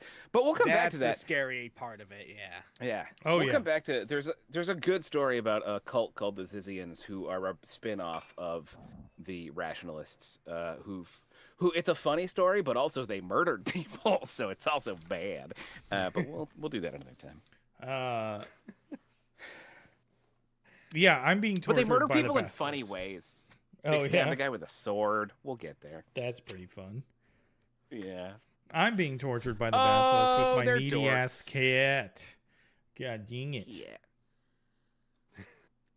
And yeah, a sentient AI created that cat just to torture you. Yeah, that's true. the other Yeah. thing. What kind of This torture is your are hell we right talking now. about? Like, what? I don't think he goes into. I don't remember. I don't think he goes into what exactly the torture is going to be. Also, oh yeah, I saw I heard the mosaics about the Dionysian mystery cults. You know, I'm all sick. about that shit. You deserve it. Thanks, honestly. man. Yeah. I need you know more. what? You do. There needs to be more mystery cults for the old Dionysians. I think IA was designed to war with humanity. Right now, it's a cute little child being fucking. Wait, yeah, for sure. I agree. It's not torture. It's magic. Yeah, that's the other thing, too. Do they have anybody who testifies to the torture? Like, how do they prove? Are there people, like, out there trying to prove one way or the other if they're in the simulation or not? I haven't heard anything about that. But also, how would you prove that? I don't know, but like if there's this implication of torture for knowing about the thing and not bringing it about into existence, then presumably people might bring up evidence of their torture. Well, here's the thing. This goes back to the Pascal's wager, right? Is that with this sort of timeless decision theorem, the idea is you need to be making at any given point in time and with any decision, you should be considering all the rational outcomes and considering the idea that in a multiverse, whatever decision you make will affect all of your future use, right? So if you're saying there's even a 30% chance that this will end up with me being tortured eternally, and the cost to me of doing whatever I can to build this AI is relatively minimal, then it only makes logical sense that I should save that 1/3% of the future me's or whatever I said a second ago by doing what I can do, right? It's the same thing. It's just with statistics. Well, that's one. Yeah, I guess what I'm saying is, so they're still believing in. Okay. So they just believe that you go through this simulation and then you just run it back, and that's your torture. Like, right? Like the torture is some kind of cyber hell. It's some kind of like you're in a. So it is an afterlife, like a functional. Yeah. It keeps you alive forever. It is like I have no mouth, but I must scream. But, Gotcha. Yeah. Good night, Brady. Thanks for hanging. Tunnels, starving or whatever. Have a good one, man. All the best to you and yours. Thank you, Brady. And thanks for the subs, dude. Yeah, thank you so much for the subs. I mean, we don't believe in Rocco's Basilisk's Foot Clan. We think it's stupid. We believe in Rocco's modern life. Right. That's right. We think it's stupid, and I think it's bad. Like where you do not need to argue with us about whether or not Pascal's wager is dumb, because we also think it's dumb, because we think this is dumb. Yeah. Like, agreed. We all none of us is on board. What do you mean? Dude, I took that voice acting gig for that AI company now because of this, dude. I'm going to help progress AI, guys. Just that in the future, all AI sounds like Patrick. Oh my God, what a nightmare. Yeah. The I'd be all right with that. That sounds comforting. All right. Just forever and ever, I just hear fishing line, fishing line, fishing line, fishing line. Yeah, it's like it is just cruel, and it is just it's just theology with extra steps. It's theology with a robot god. And with like a ton of dressing to try to make it fit into this other world. And try to like make they're trying to make the thing, like I said, the thing I keep bumping up against is that they're trying to make it make like a rational sense in the world where any of it is presupposing could exist. It's like it doesn't. I just don't. Without saying no, it's just a god. It's just a big old god that just hates you, like that feels the need to torture people arbitrarily. Like that has no bearing on its actual. It's not arbitrary. It's fully rational. Yeah. Right. Yeah. Right. Right. What you don't understand, Dio, is how smart Roko is. I think I'm pretty sure. You can't wrap your brain around. You can't handle his logic. Is the thing. Wait, so you said he started coming up with this like because he was like sitting around worrying about being cool and doing altruism? Yeah. Is that like it's in the context of him coming up with that solution of gambling a bunch of money so some future use will have a ton of money. I see. Got it. So he's like, I'm not explaining exactly how. Yeah, you're not exactly explaining it because I don't 100% understand how it all hangs together. I just know that it's in. He did a series of posts about his altruist dilemma, and in the final one, within explaining his solution to it, he also outlines his basilisk. The basilisk was not the main point of his post. Yeah. It is just what everyone freaked out about. No, right, because he is okay. Now I understand the context of it. So it's like he's using the that's like a metaphor thing in other thought experiments too, of using like the supercomputer analogy to like you think about the most stripped down, or like the my words are failing me because I'm actually drank too much. The like most exaggerated form of your like philosophical idea is like build a computer that only does this, right? So yeah, that's interesting. Okay, so he was trying to solve an entirely different problem and said, hey, what if there was this computer that was a god, and it like was mad at you because you decided that you found out about it, but decided that you didn't want to have anything to do with it. Yeah. It was just a dumb thought he like kind of typed into the internet. He to the credit of the idea, he did get super freaked out about it and like had trouble sleeping. He was like it was a thing that was bothering him. Yeah. It wasn't just like a sort of casual thought, but it was a thing that he was like, but also here's this in the context of the other thing. And then the guy who runs the website was like, shut up, you're going to hurt people. And then people were like, tell me more. Yeah. I want to be hurt, daddy. I want to be hurt, computer daddy. Yeah. Exactly. Military has supercomputers that are like gods to some people in the military, deep underground scenarios. Yeah, that was what I was saying earlier. I mean, I think it's pretty odd. Yeah. I mean, I think there's definitely some stuff like that. Yeah, spiritual psychosis is a thing. Yeah, for sure. And like I said, I think it's like one of those things where it seems like some guy just came to a circuitous way of a philosophical thought experiment someone came up with ages ago and just put a computer on top of it and said, yes, isn't that weird? Well,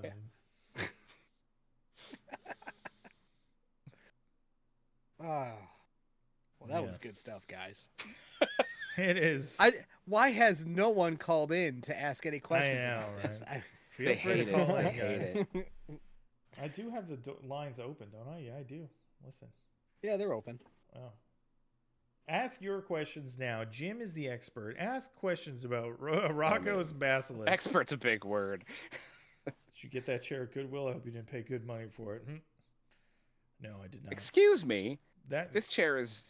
Yeah, that chair. I upholstered that. I am insulted.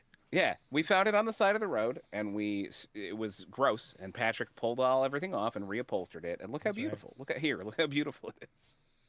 Yep. Yep. Did that work? Did I disappear? You did. Whoa! Whoa! Whoa! Whoa!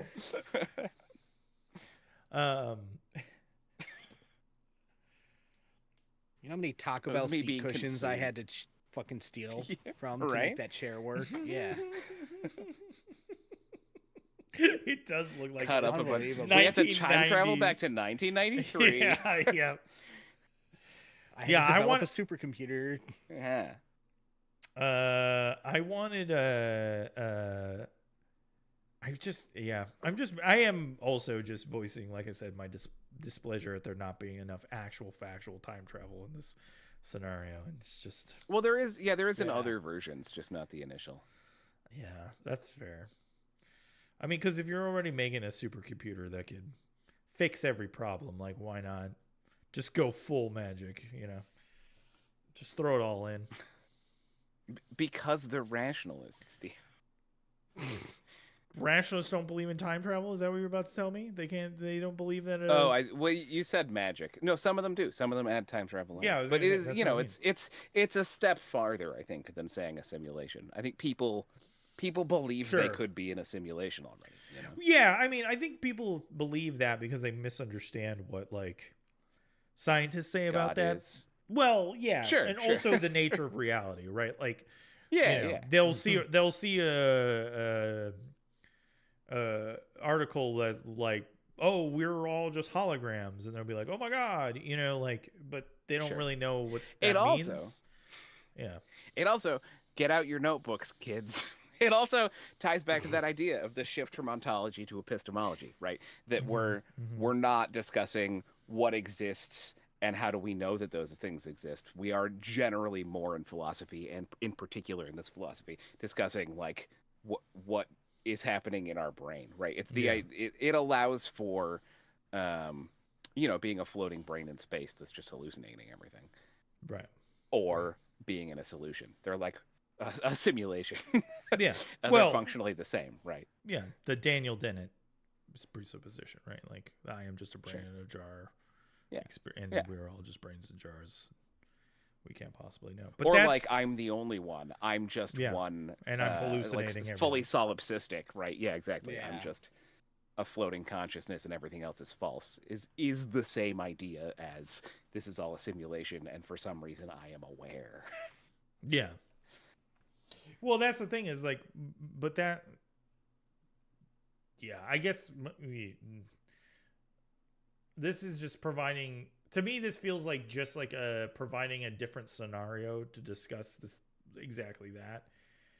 Yeah. And the scenario is not that interesting to me. To you, to me, right? to me. But if Which you're I like get it, yeah. super invested in all Yeah. this framework, then you're like, finally, a way for me to approach this thought experiment using the framework that I enjoy. It's like if you built a medieval campaign in what's that one that's not Dungeons and Dragons, you know, but it's like more malleable. And you're like, I like this system better, but now I get to fight a dragon. Yeah, Pathfinder. Pathfinder, exactly. You guys need to watch some of those near-death experience videos from people who went to the other side. I feel like we did once. We may have, but that's worth revisiting. Well, like after we death. definitely could. Yeah, those like weird death videos. We definitely We could. will. We should also delve into. You ever heard of What the Bleep Do We Know? That crazy shit. Yeah, I think I've seen yeah. that. I think I've seen. I saw that. It's like a documentary. I had some right? friends. No, I had some friends in high school who were like, it was after high school, but it was high school friends who were like, man, check out this like crazy video we found, and they played it for me. And like 5 minutes in, I was like, this is cult shit.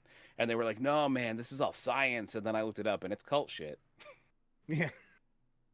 Wait, It is very much cult shit. it's a movie, Well, right? what- What the bleep did we? It is a movie. What the? Yeah. It's just I'm about, saying like, it's not a quantum documentary because it is mechanics based and on stuff. cult shit. It's not Oh, like, sure. Okay. real. Sorry, it's not real. I was just saying it's a documentary in its form. It is. Jim, it is aesthetically I a documentary. work on yes. docuseries that are speciously called documentaries. Okay. Sure. Yeah. No, you're right. It's a documentary. It's all real. It's not real. It's just a documentary. Nothing is real. My sis flatlined once, and she said it It's felt the like Ramtha sinking cult. into the cool side of a pillow, and everything with pale, cozy blue. Oh wow, That makes sense. that's crazy. That's what. What was his name? Oh fuck, he's an artist I really like. He did a movie called Blue. Oh, His- Jarman, Derek Derek Jarman, yeah. And he did a movie called Blue, and it was as he was dying of AIDS. HIV's AIDS, and like Yeah. about how blue was the color that he was. Yeah, because he was going experiencing blind, right? Yeah, yeah. Heavy. Shocked was an orange, red, and angry. Yeah, I believe. What that. colors do you guys see when you push on your eyeballs? Black. Black. Really? Red. Ow, push too hard. Ow, red. Yeah, I got sometimes like see yellows, yellow, or orange. Yeah, oranges. I get a little blue-green if I go over here. yeah. Guys at home, push on your eyeballs and tell me what fireworks you're Pressure. seeing. I mean, that's because you're like pushing on your rods, right? Like the rods. In your Yeah, wrists, that's the dude, or colors. whatever. I don't know. Yeah, Green and purple, Yeah. sick, dude. I wish I was getting more purple. I No. know. Yeah. Kaleidoscope squares, shapes. They're still there. Random white Random spots. white spots. All right. I don't think I'm getting anything as far as white either. I'd get that too. What a fun thing we can all do. Purple, right? Just like free fireworks whenever you want them. And don't make your dog scared That's true. or your neighbor who That was is in a plus. Vietnam. Yeah. Dang. I believe when you're referring to the war, it's just called NAM. Sorry. He was in Nam. Oh, Doom, I have visual. And I snow, think too. It you mean sucks. conflict. Yeah, that's right. Police action. Yeah. Sorry, that was Korea. Yeah, right. Visual snow syndrome. What's that? What's that like? Yeah, I don't know what that is. You like it's like seeing like static in your vision. the Oh, whole time. Everything I've just seen kinda- that. Yeah. that seems crazy. That used to happen to me a lot when I was a kid. When I would look up, because we had like a wall with like a repeating pattern, and I would look up and see. I never realized that's what it was. Oh, Yeah. It feels like, I don't know. Maybe that's the same thing. We used to have popcorn ceilings, and I would lie on my bed when I was a kid and stare at the popcorn ceiling. And if I stared at it long enough, all the popcorns would start sliding around. No, I mean, Is that what you mean? no. For me, it would be like lines. That was the like acid your mom lines of a took. river. It would just be like Oh, really weird. fast lines of like particle-y looking stuff That's going strange. really, really fast. And that was I don't. You got floaters in your eyes. I want to get floaters, or sometimes I would. But yeah, it was Like mostly poops? that. It doesn't happen now. Light confetti Light when I'm really confetti. tiny. That sounds awesome too. Sounds like you're getting some free shows. I that know. Fucking Doom's wanna got sign all up the for. gear. Yeah. Free scary as hell shows when you don't know what they are at first. Yeah, Am I yeah. going Dude. blind? Oh God. Have you ever looked up in the sky on a sunny day and seen white things shooting around, zipping by like particles? And maybe they're particles from the geo-engine engineering program. Maybe. I like this Foot Clan person. Me too. I mean, I do also have brain aneurysms, but I'm unclear on what's related and what's not. Fair Sure. enough. Right, because again, we don't know how we work. Yeah. That could be the torture that this Well, well, some of us this don't damn maybe work. being supercomputer tortured. is Yeah, that's inflicting right. on you. Yeah, is that where we're gonna find out that ADHD and Yeah. all spectrum torture is just- disorders? yeah. Yeah, like what is it? Bipolar? It's all mental It's like, illness. you know, all your depression, it's because you didn't help the AI. Yeah, You didn't help the AI, it's man. just like again, I just don't get that part either. But all right, I guess that stuff existed in the real world too, and it's just simulating all of it. But like, why? Yeah. I don't. Well, it has to be exactly the same. I don't get that part either. I guess, but okay, because it by I mean, I'm definition, saying that. I guess it doesn't necessarily have to. yeah, I because just by assume- definition, it shouldn't be exactly the same because it's trying to simulate a way it comes into existence faster. No, it's trying to simulate the way it came into existence, and then That's torture the the part. people who didn't help it. Yeah, that's the Faster. part I don't get. Okay, there you go. You explained it to me now. Now I finally get it. You're saying it's just simulating the time before it existed and then just deciding to torture people, so therefore changing the simulation. But and it is either torturing people or threatening to torture people so that people will help. It's the threat of the torturer is what's important. So that it will. So that we will be inspired to make it happen earlier. It's not trying to run a simulation in which, in the simulation, it is brought into existence earlier. It's just simulating. The reason for the simulation is so that you think you're a real man of meat. So that you believe that you are Dio. So that when you are being tortured, it is functionally torturing Dio. So that you, right now, don't know if you are meat Dio or simulation Dio. And so for you right now, there is a small percentage chance that an AI will torture you in the future because you now know about this and aren't going to do anything about it. Besides talk about how shitty it is. And the reason it's wanting to torture people, so that you will, you'll second guess it. So that tonight you'll go to sleep and you'll think, but man, what if there is a tiny percentage chance that this all ends with me being tortured unless I decide tonight that what I'm going to do is change my tune and tell everyone that they should make this and help. And then if you are that simulation, you won't get tortured. and the purpose of that is so that if a bunch of people decide to help make the AI, then the AI will get made. But I thought I was in a simulation. I'm starting to believe because this is fucking actual torture. This is crazy. You are maybe in the simulation, but you're maybe I might not. be in the fucking simulation right now because, my God. No, I just... That's the point. It's reliant on you not knowing. Right. But I'm just, from the position of the computer, trying to understand why it's doing any of those things. To make you make it. But it is already made. Right. But not yet. That's the future. If I'm in a simulation... Right now, the only thing it can do to do anything is to try to exist faster.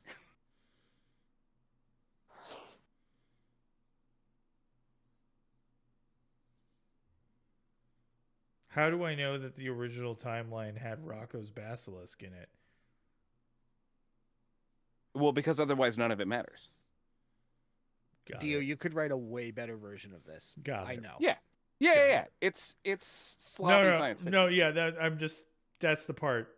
There it is. If George, we are actively torturing. I would suppose that any version, which maybe is the scariest part of it all, and maybe this is why Elon's crazy, any version that has Roko's Basilisk in is more likely to be the simulation, right? Sure. Than not. Well, right, because that particular computer, that hypothetical thing, isn't going to know about Roko's Basilisk and isn't going to create that simulation. It's not going to come up with that on its own, which is what Eliezer was saying. So yeah, the fact that we have heard about it, and that was his point, is like, if you didn't make this post, then none of this, there's a 0% chance that any of this would happen. But because you made this post, now there is a fractionally small percentage of a chance that we're all going to be tortured forever. Mm-hmm. So he's saying, like, if we're doing a cost-benefit analysis, the best thing to do is to have that thought and then be like, well, shit, and forget about it. Right? He was mad that he put it into the internet. I see. Because he was mad from a rationalist perspective. From a very rationalist perspective. Because now for him, there's a fractionally small percentage of a chance that he's in a simulation where he'll be tortured forever. And he doesn't want any of his future hymns to be tortured forever. He wants all of his future hymns to be rich and probably doing something sexual with a person that he knows but doesn't have the confidence to talk to. Yeah. That's speculation. What sound speculation? Yeah. It's just there's kind of, it's based in stuff. Sure. Yeah, definitely. It's based and stuff. This all presupposes a singular type of theism, though. When I think about Shinto beliefs, there's no conceit that you believe or perish. Yeah, this is the evangelical. Yeah. Like, this, Yeah, exactly. there's an evangelism to this. Like, that's my point. Is like, I don't understand why the computer cares. That's the part where I fall apart with the whole supposition. Sure, but right. like the computer's fictional, so it can do whatever. Right. But that's yes. But they're you can't fight this weird logic with your own weird logic. I think this fictional super intelligent AI would make a different decision. It also for them, right, with this timeless decision theory, it doesn't matter, right? If you're like, well, that doesn't make sense, because the computer might think it makes sense. And for them, if there's a percentage of a chance that it makes sense, then like that's worth addressing. Sure. Yeah, but then and again, it's like if you were gonna say, like, for me, the thing that I could do to make this thing come into existence is gonna be incredibly taxing, and the chance that I will be tortured in the future is relatively small, you could use your fucking rationalism to say, therefore it's not worth it, and then it's not going to torture you, because it's going to say you made a rational decision based on your circumstances. But if the thing you could I do, like the get out of jail free card there. That's just like deathbed confessions for these guys. Yeah, even within their rationalism, if you hear this and you're like, I don't know, sounds pretty unlikely, not worth the effort it would take, right? Then you're fine.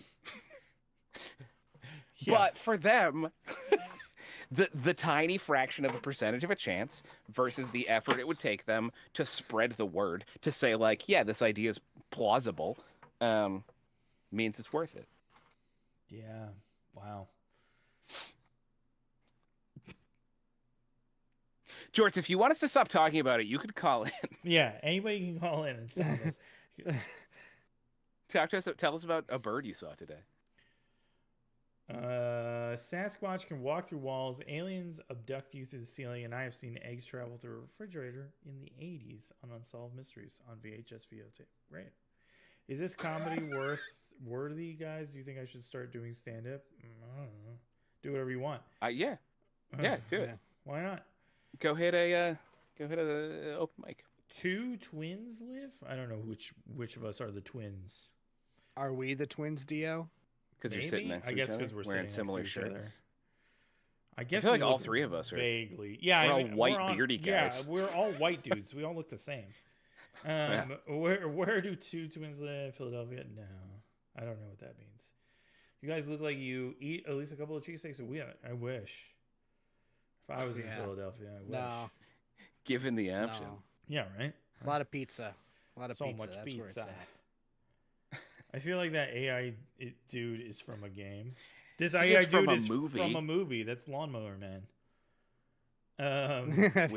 Which you should watch. Yeah. Do we think? So, Jim, why do you believe in Rocco's Basilisk? Because, Dio, if I don't, there's a tiny percentage of a chance that I'll be tortured. And I don't want that. That's it? That's all? That's why you believe? I mean, that's the reason. That's also why you go to church on Sundays, and it's also the reason why. That's why I go to church. That's why I go to church on Sunday and temple on Saturday. And on Monday. Yeah, and a mosque on Tuesdays. I just hang out outside. Cover all your bases, dude. Yeah, dude. Yeah. There should be an opt-in for all. That's why I went on Birthright. Jesus. You know. Yeah. I was just talking to a dude yesterday about like nationalism and how it can be healthy or unhealthy, and how we should have an American birthright where everyone gets a free like week-long trip to DC to go check out the museums and like tour the monuments and shit. We do that. What do you mean? Every fucking school in America does that shit. 8th grade, really? baby. Yeah, you never went to DC in your schooling? Go to I don't Smithsonian? recall going to DC in my schooling. Oh, man. I I'm remember sorry. did. Yeah. I mean, I went to DC a bunch of times. Yeah. I went with my family once, and then I lived in that area for a while. You didn't? I guess not. Maybe. Parents have to pay. That's true. It is. Well, right. Maybe it's Yeah. It is capitalism. Maybe it happened. Maybe it happened and I didn't go. But Mhm. yeah, no, I think yeah. But also, 8th grade is you don't give a shit when you're in 8th grade. No. It should be a thing you do when you're like 25. Well, it should be a thing you. I mean, I don't Or think have it should the be option. a thing to do. I don't think so. You don't think so? I like it. I like that Birthright? idea. No. I think we should go to Branson on Birthright. That's where for America. Branson, Missouri. And go see a real cheap show and gamble. And not gamble, but watch terrible shows. And go see the caves. You guys know Branson? You know what Branson, Missouri is? Okay. Yes. I mean, yeah. I think that's the most fucking American place in the world. I think that is pure America.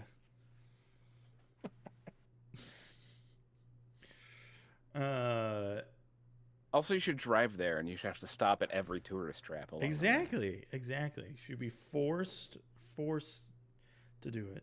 Hell yeah! Outside. You should have to look at that building that looks like a giant basket. You know, you should stop and see the 8-foot concrete prairie dog in South Dakota. That's right. Not New York City. No, Hydro. No, that's not American at all. What are you talking about? No, That's some liberal ass.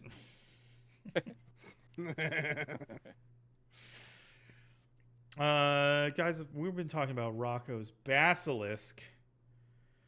If you want to call in, tell us what you think, why you believe in Rocco's Basilisk, or what tell you're us why doing to bring about our AI overlord in the future. Let us know. Also, not as cool as a normal basilisk. No, you didn't even explain why it's without a called doubt. Rocco's Basilisk. Well, there's the classic basilisk where you stare it square in the eyes and then you're turned into stone. But there's also, oh man, I didn't write this down, so I don't remember the exact details. But there's a science fiction story from sometime between the 60s and 80s. Where's Papa TV? He's gonna know this. I know, right? There's a science fiction story about a basilisk, but the basilisk in the story is like a graffiti or a piece of art that somehow conveys information that the human mind can't process. And so when people gaze upon this piece of art that is termed a basilisk, they die. And I think he was riffing on that. Rocco is the one who calls it a basilisk.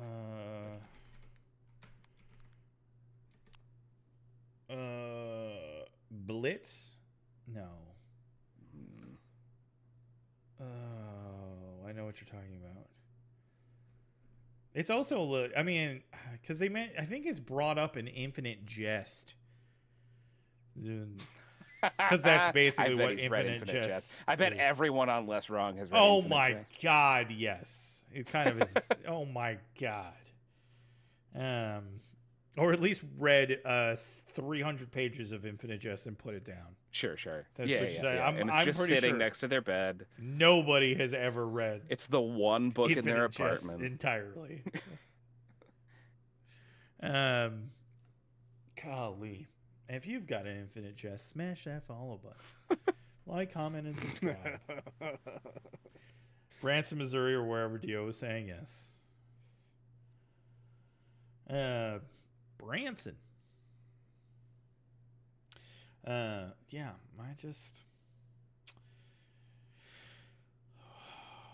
Patrick, why do you believe in Rocco's Basilisk? Because I don't. Why not? Aren't you worried about being Patrick. tortured forever, Patrick? I'm already tortured forever, dude. Damn. I mean, it is true. It's like you're just rolling craps on like which hellscape we're gonna end up in, right? Like, Yes. Right. yeah, it is. And it's like, how can you balance that with already being like, I need to figure out if I'm saving up to maybe someday buy a house, ha ha ha, or like, should I instead be exchanging all my money for fucking non-perishable food? Like, should I even be trying to save money? Should I just be stockpiling ammunition because that'll still be worth something in the fucking apocalypse?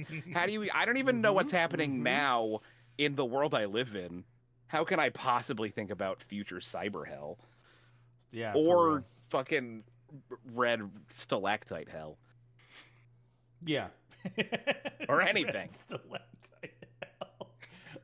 Or bottom of the wheel hungry ghost hell. Right. Or fucking underside of rock forever hell. Yeah. River Styx floating around aimless in a void hell. Or absolute oblivion, which right.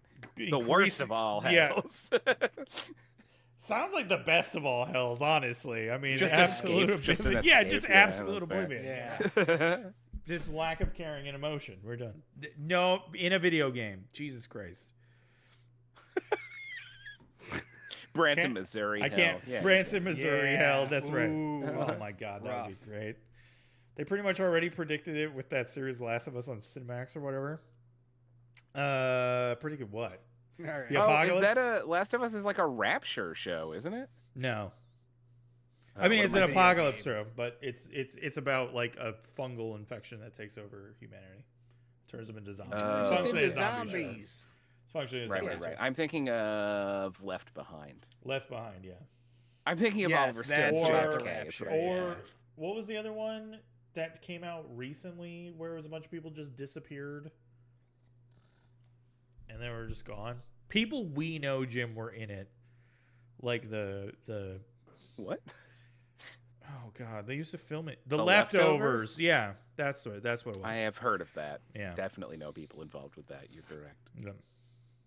Thank you, Harold. Oh, it's The Leftovers because everyone else disappeared. Right. That's funny. Right. I have heard the name The Leftovers, and I assumed it had something to do with food. Right.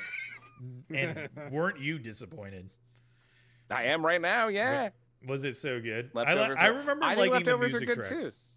I know. Heat them up, throw an egg on them. A little bit of hot What's your sauce. favorite leftover? Call in above. Let us know. We'll take anything. Why is it Also, cold pizza? Have you tried it with an egg on it? I'll put an egg on any leftovers. You're a sick fuck, Jim. It's good. Well, all your leftovers are vegetarian. Vegetarian. So. It's true. Fair enough. It's true. Also, though, you're right. Cold pizza is the best. I would argue cold pizza most of the time better than hot pizza. Ooh, that is the next day. Yeah. Yeah, Reheating Are a we pizza talking the about next reheated day, or yeah. a brand new pizza? Because I will take brand new pizza over no, brand new cold pizza. Brand new pizza. Brand new pizza trumps any other pizza. Yeah. Yeah. In this economy, I know, right? Must eat pizza in the oven or don't eat it at all. In the oven? It's a tight squeeze. Eat it in the oven? Like crawl in the oven and then eat the pizza? In a video game. Cool. Sylvia Plath style. That's right. That's honestly, most people don't realize that's what Sylvia Plath was just trying to do. She was just trying to eat a leftover pizza. Get that stuck bit of cheese in the back. It's the only way. Reheat in the oven. Got it. Leftover spaghetti, grandma's recipe, and greens and other. You actually, honestly, the greatest leftover, homemade chili. Always better the second day. That's fair. Yeah, you should make the chili and let it rest a day or at least, without a doubt. Yeah. There are a lot of like salady situations, like not green leaf salad, but like chopped stuff salad kind of situations that are gonna be better in a day. This is the Jewish way to eat a pizza. Reheat. It's in. Well, oh yeah. Oh, that's fucked up. Well, Foot Clan. I hate that I read that out loud. Yeah. Same with Indian food. Yeah. I ate a pizza in an oven once because a nice old lady who lived in the house made Italian food, talked me into it. Never again. You guys can trick me with your evil wishes. What? See, that's the good version of that same trick. Oh, yeah. See, that's the good version. Yeah. The Hansel and Gretel riff. Next time. That's way better, Harold. Next time, go for the Hansel and Gretel riff. Thank you, Harold. The new fad chopped salad. Chopped salad? Them ding-dang witches. Salad. Always convincing me. Tricking me with their sugar houses. Oh, there. That's right. Well, Yeah. I'm getting close to thinking that we did it. Yeah, same. Nobody's I calling do. in. You know what? Hmm? As a Midwesterner, just to finish off the whole leftovers conversation, I feel like Please. I gotta put meatloaf in for the running too. Like next Oh, for day sure. meatloaf sandwich, that's a great leftover. Oh. And you can I'll put buy an that. egg on that shit, and it's delicious. Hell yeah, dude. Hell yeah. Yeah. Yeah. I Like can a see hot that. meatloaf sandwich? Oh, meatloaf Yeah, sandwich. yeah. Throw it in the oven. That sounds awesome. I mean, Even a cold meatloaf sandwich. I mean, any version of meatloaf sandwich is pretty awesome. listen, we're fucking talking food now, which we are. Yeah. We've pivoted. Here's my hottest take. Yeah, Rocco, did you plan on this with your Basilisk? I hate this. Hold on, before I get in. You know what? I fucking hate Rocco's Basilisk. I really do. I think it's No bad. way, really? I think it's so bad. It's so bad. I'm really surprised to hear that from you. Why? Honestly. What did you think I was going to say? I thought you were really into it. I thought you were Yeah. like, oh boy, sign me up. No. This all makes sense to me. This is just And an excuse for shitty people to do shitty things. So I hate it implicitly. Rich people to do shitty things, honestly. Yeah. And fucking, it's a bunch of ideas that people had 100 years ago, more, just restated more stupidly. With in a modern lens. Yes. In a modern lens, if I'm Sure. being generous. If I'm being generous, I just say in a modern lens. But honestly, in a stupider, more contrived way. Great. Sure. Cool. I just... No, not for me. Anyway, best... I feel like Rocco's Basilisk cut you deep, dude. Yeah, dude, this is gonna stick with you. I have just a fundamental issue with this, because this exists. Like I said, this is like less wrong was like a place I was loosely familiar with. Sure. And it touches on like a subset of internet culture that I was like tangent to, right? Sure. So like I think it hurts me more because I can see a world they're in the infinite spaces. Because in some, yeah, in the infinite spaces and timelines, there is like some version of me that's very worried about a couple the of Basilisk. Dios. Couple And, of like- Dios are real worried about And it. I hate those guys. You know what I mean? Those guys, I that's fair, hate them. In a very like, I hate to bring this up, but it's like a very Rick and Morty self-hating multiverse versions of myself way. Like I think those guys are idiots, like, and have convinced themselves into theocracy with extra steps, and so that makes me mad. I don't like any of those things. I don't like the belief in being compelled to do something by some all-powerful fascistic divine or artificial entity. Don't like it, so to what you said earlier, Jim, it is more appealing to me to have the Matrix version of reality where I can like somewhat rebel, and do a backflip, you know what I mean? Like I would rather have that.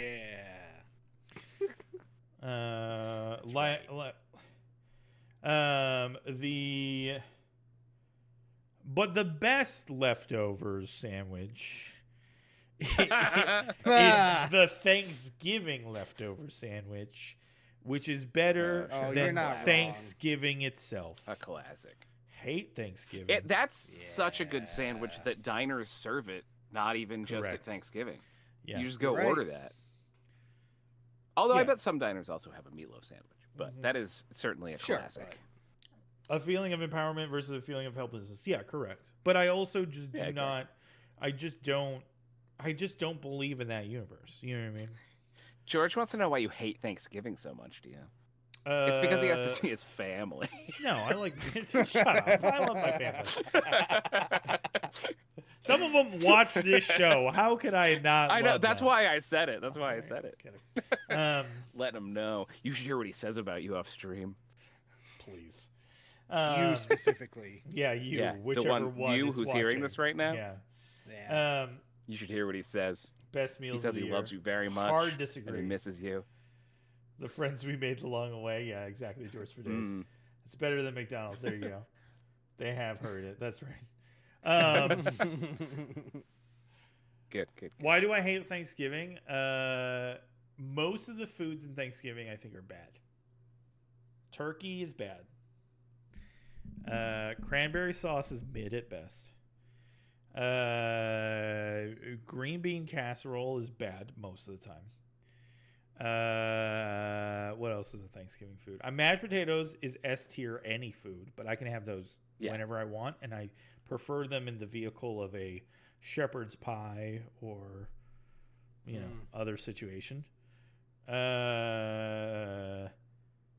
What else is a fucking Thanksgiving food? Name Thanksgiving.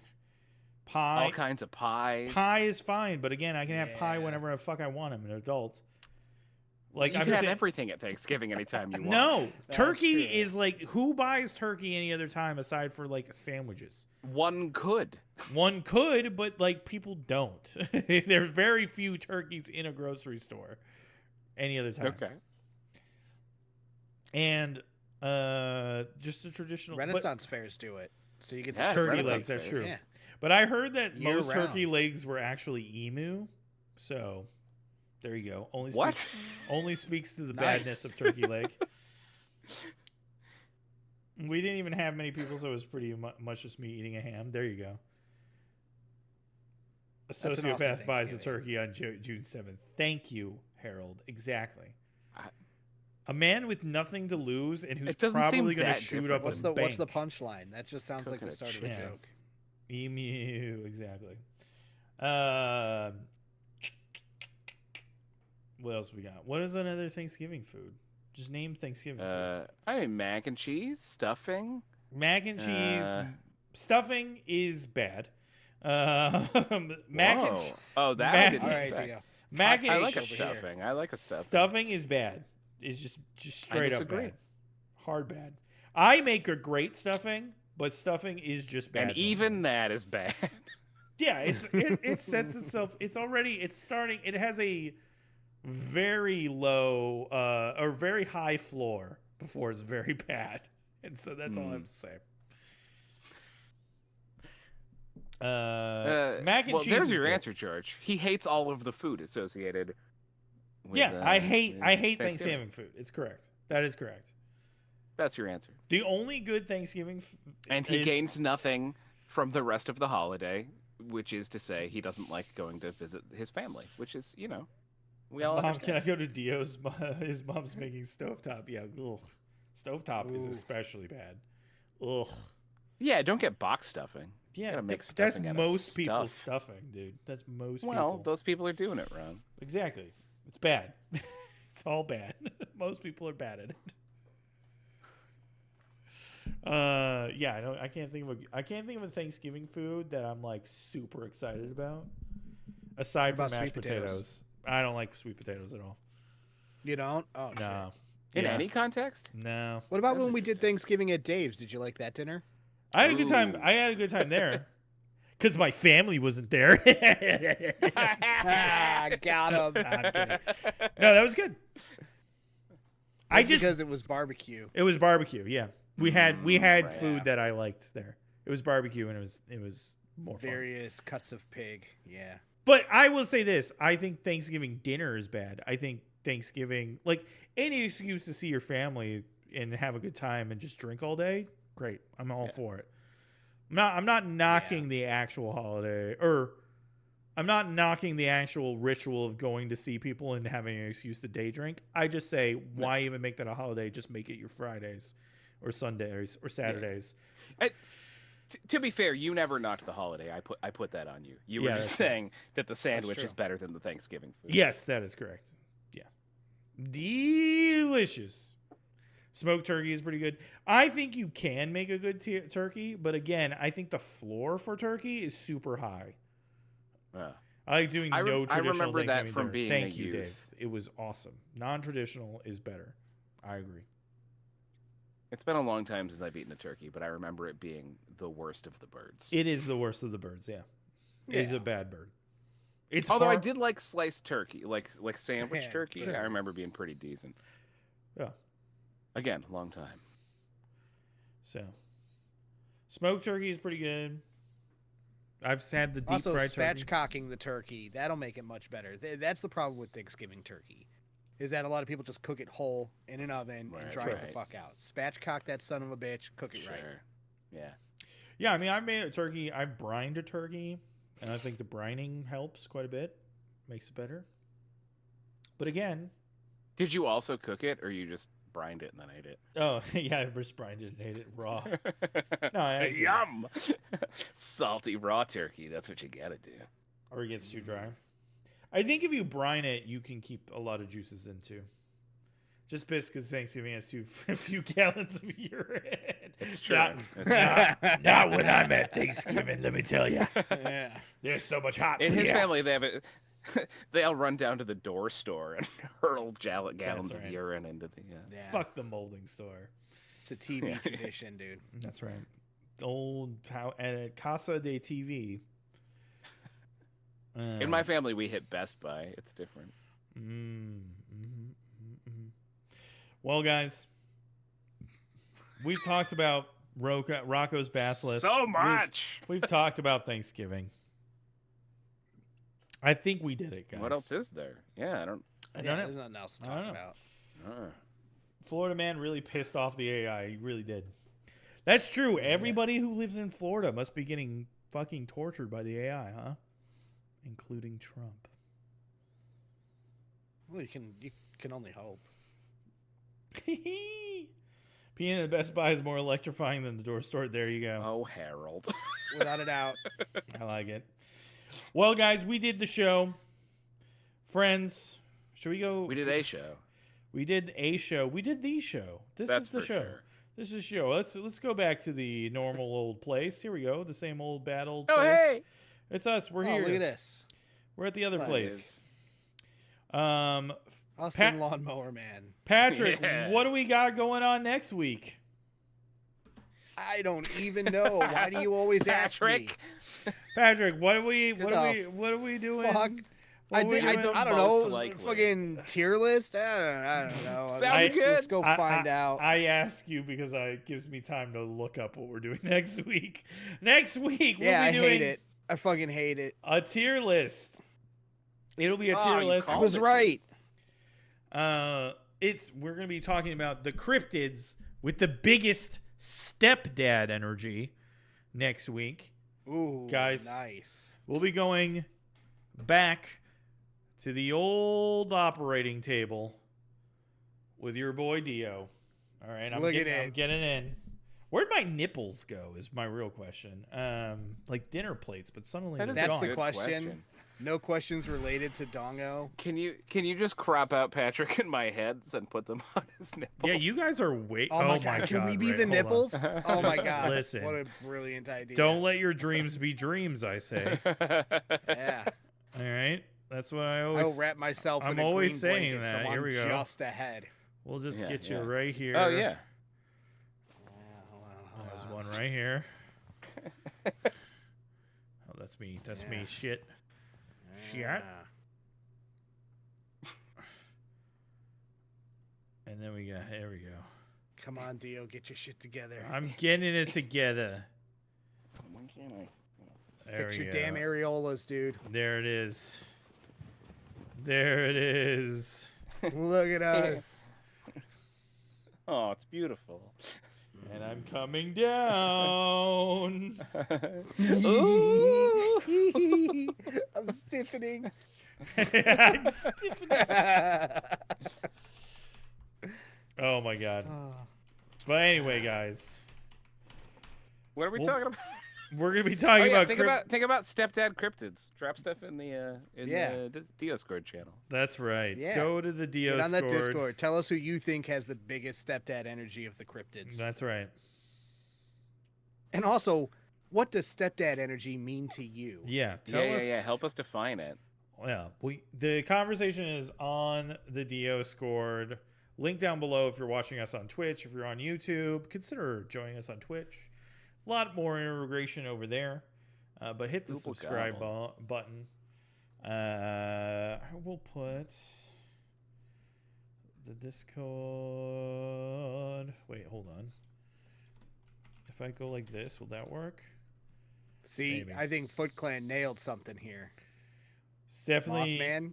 Mothman when he shows up when the bad stuff happens. See, Foot Clan gets it. Also, Yeah. Yep. That's exactly the sentence we need. He brings up a cryptid and he brings up what And he that defines energy why. means to Yeah. him. Yeah. that's right. It might be the Rake because he's a total creeper. The Rake is a good one too. We haven't ever talked about the Rake on channel. but That's we Foot should. Clan, I think you need to come back next Tuesday because you will contribute to That's this right. conversation in a big way. Tuesday, 8 p.m. Central Time, we do the Weekly Weird. That's the show you've been watching right now. We do weird stuff. We talk about all weird things, dark history, apparently ARGs that rich people take too seriously, and stuff like that. So do join us. If you're not already on the Discord never came up, huh?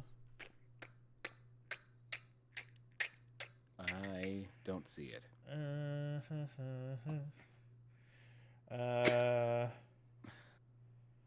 Here we go. We'll do one of these for people to see.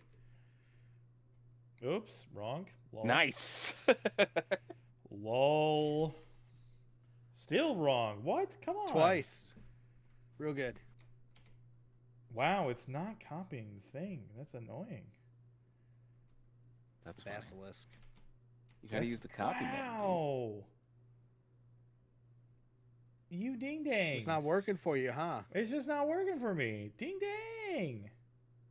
There you go, You have bud. streamer mode on. Thank you. Thank you. In your Discord. That it is. You're so right. That's what it was, Harold. You can join the Discord. Join us. You can talk to us. You can interact. You can join us for various watch parties and make suggestions. Lawnmower Man. Lawnmower Man, right? Yeah, that's adding to the list. I'll be back. Dio, that's me. We're watching Dio TV. I'll be back on Thursday. Yeah, we'll either be playing some Schedule 1 or we'll be doing something new. Oh, and Jim's gone except for his elbow. And then he's back. That's fun every time. Mow her lawn, man. That's right. Oh, yeah. He does. It's true. It's true. New BG3 patch 8 dropped. I know. I kind of want to play Baldur's Gate 3. It sure man. did. Can we start a Baldur's Gate 3 run, Patrick? That's all we do is start Baldur's Gate 3. We never finish them, that's for sure. But it has a new patch, Patrick. It's true. I know. With Patch, Rick. Patrick. The problem with Baldur's Gate 3 Patrick. is one of many games I want to play all the time, always starting. And to finish my first Yeah. playthrough that I've been playing with my wife for the past 2 years. Damn, Harold. Yeah. I've only ever gotten through Yeah, Act 2.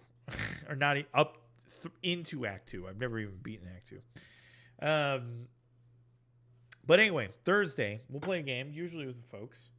With the friendly folks. Friday, I have been bad about doing Friday streams, and I probably will continue to be bad about doing Friday streams, but maybe I will, maybe I won't. We'll keep it if I'm home. In some of the many universes, Yes, you're doing that's a right. stream on Friday. That is correct. Some others, you're not. You No. guys get to learn which kind of a universe you're in. That's right. On Friday.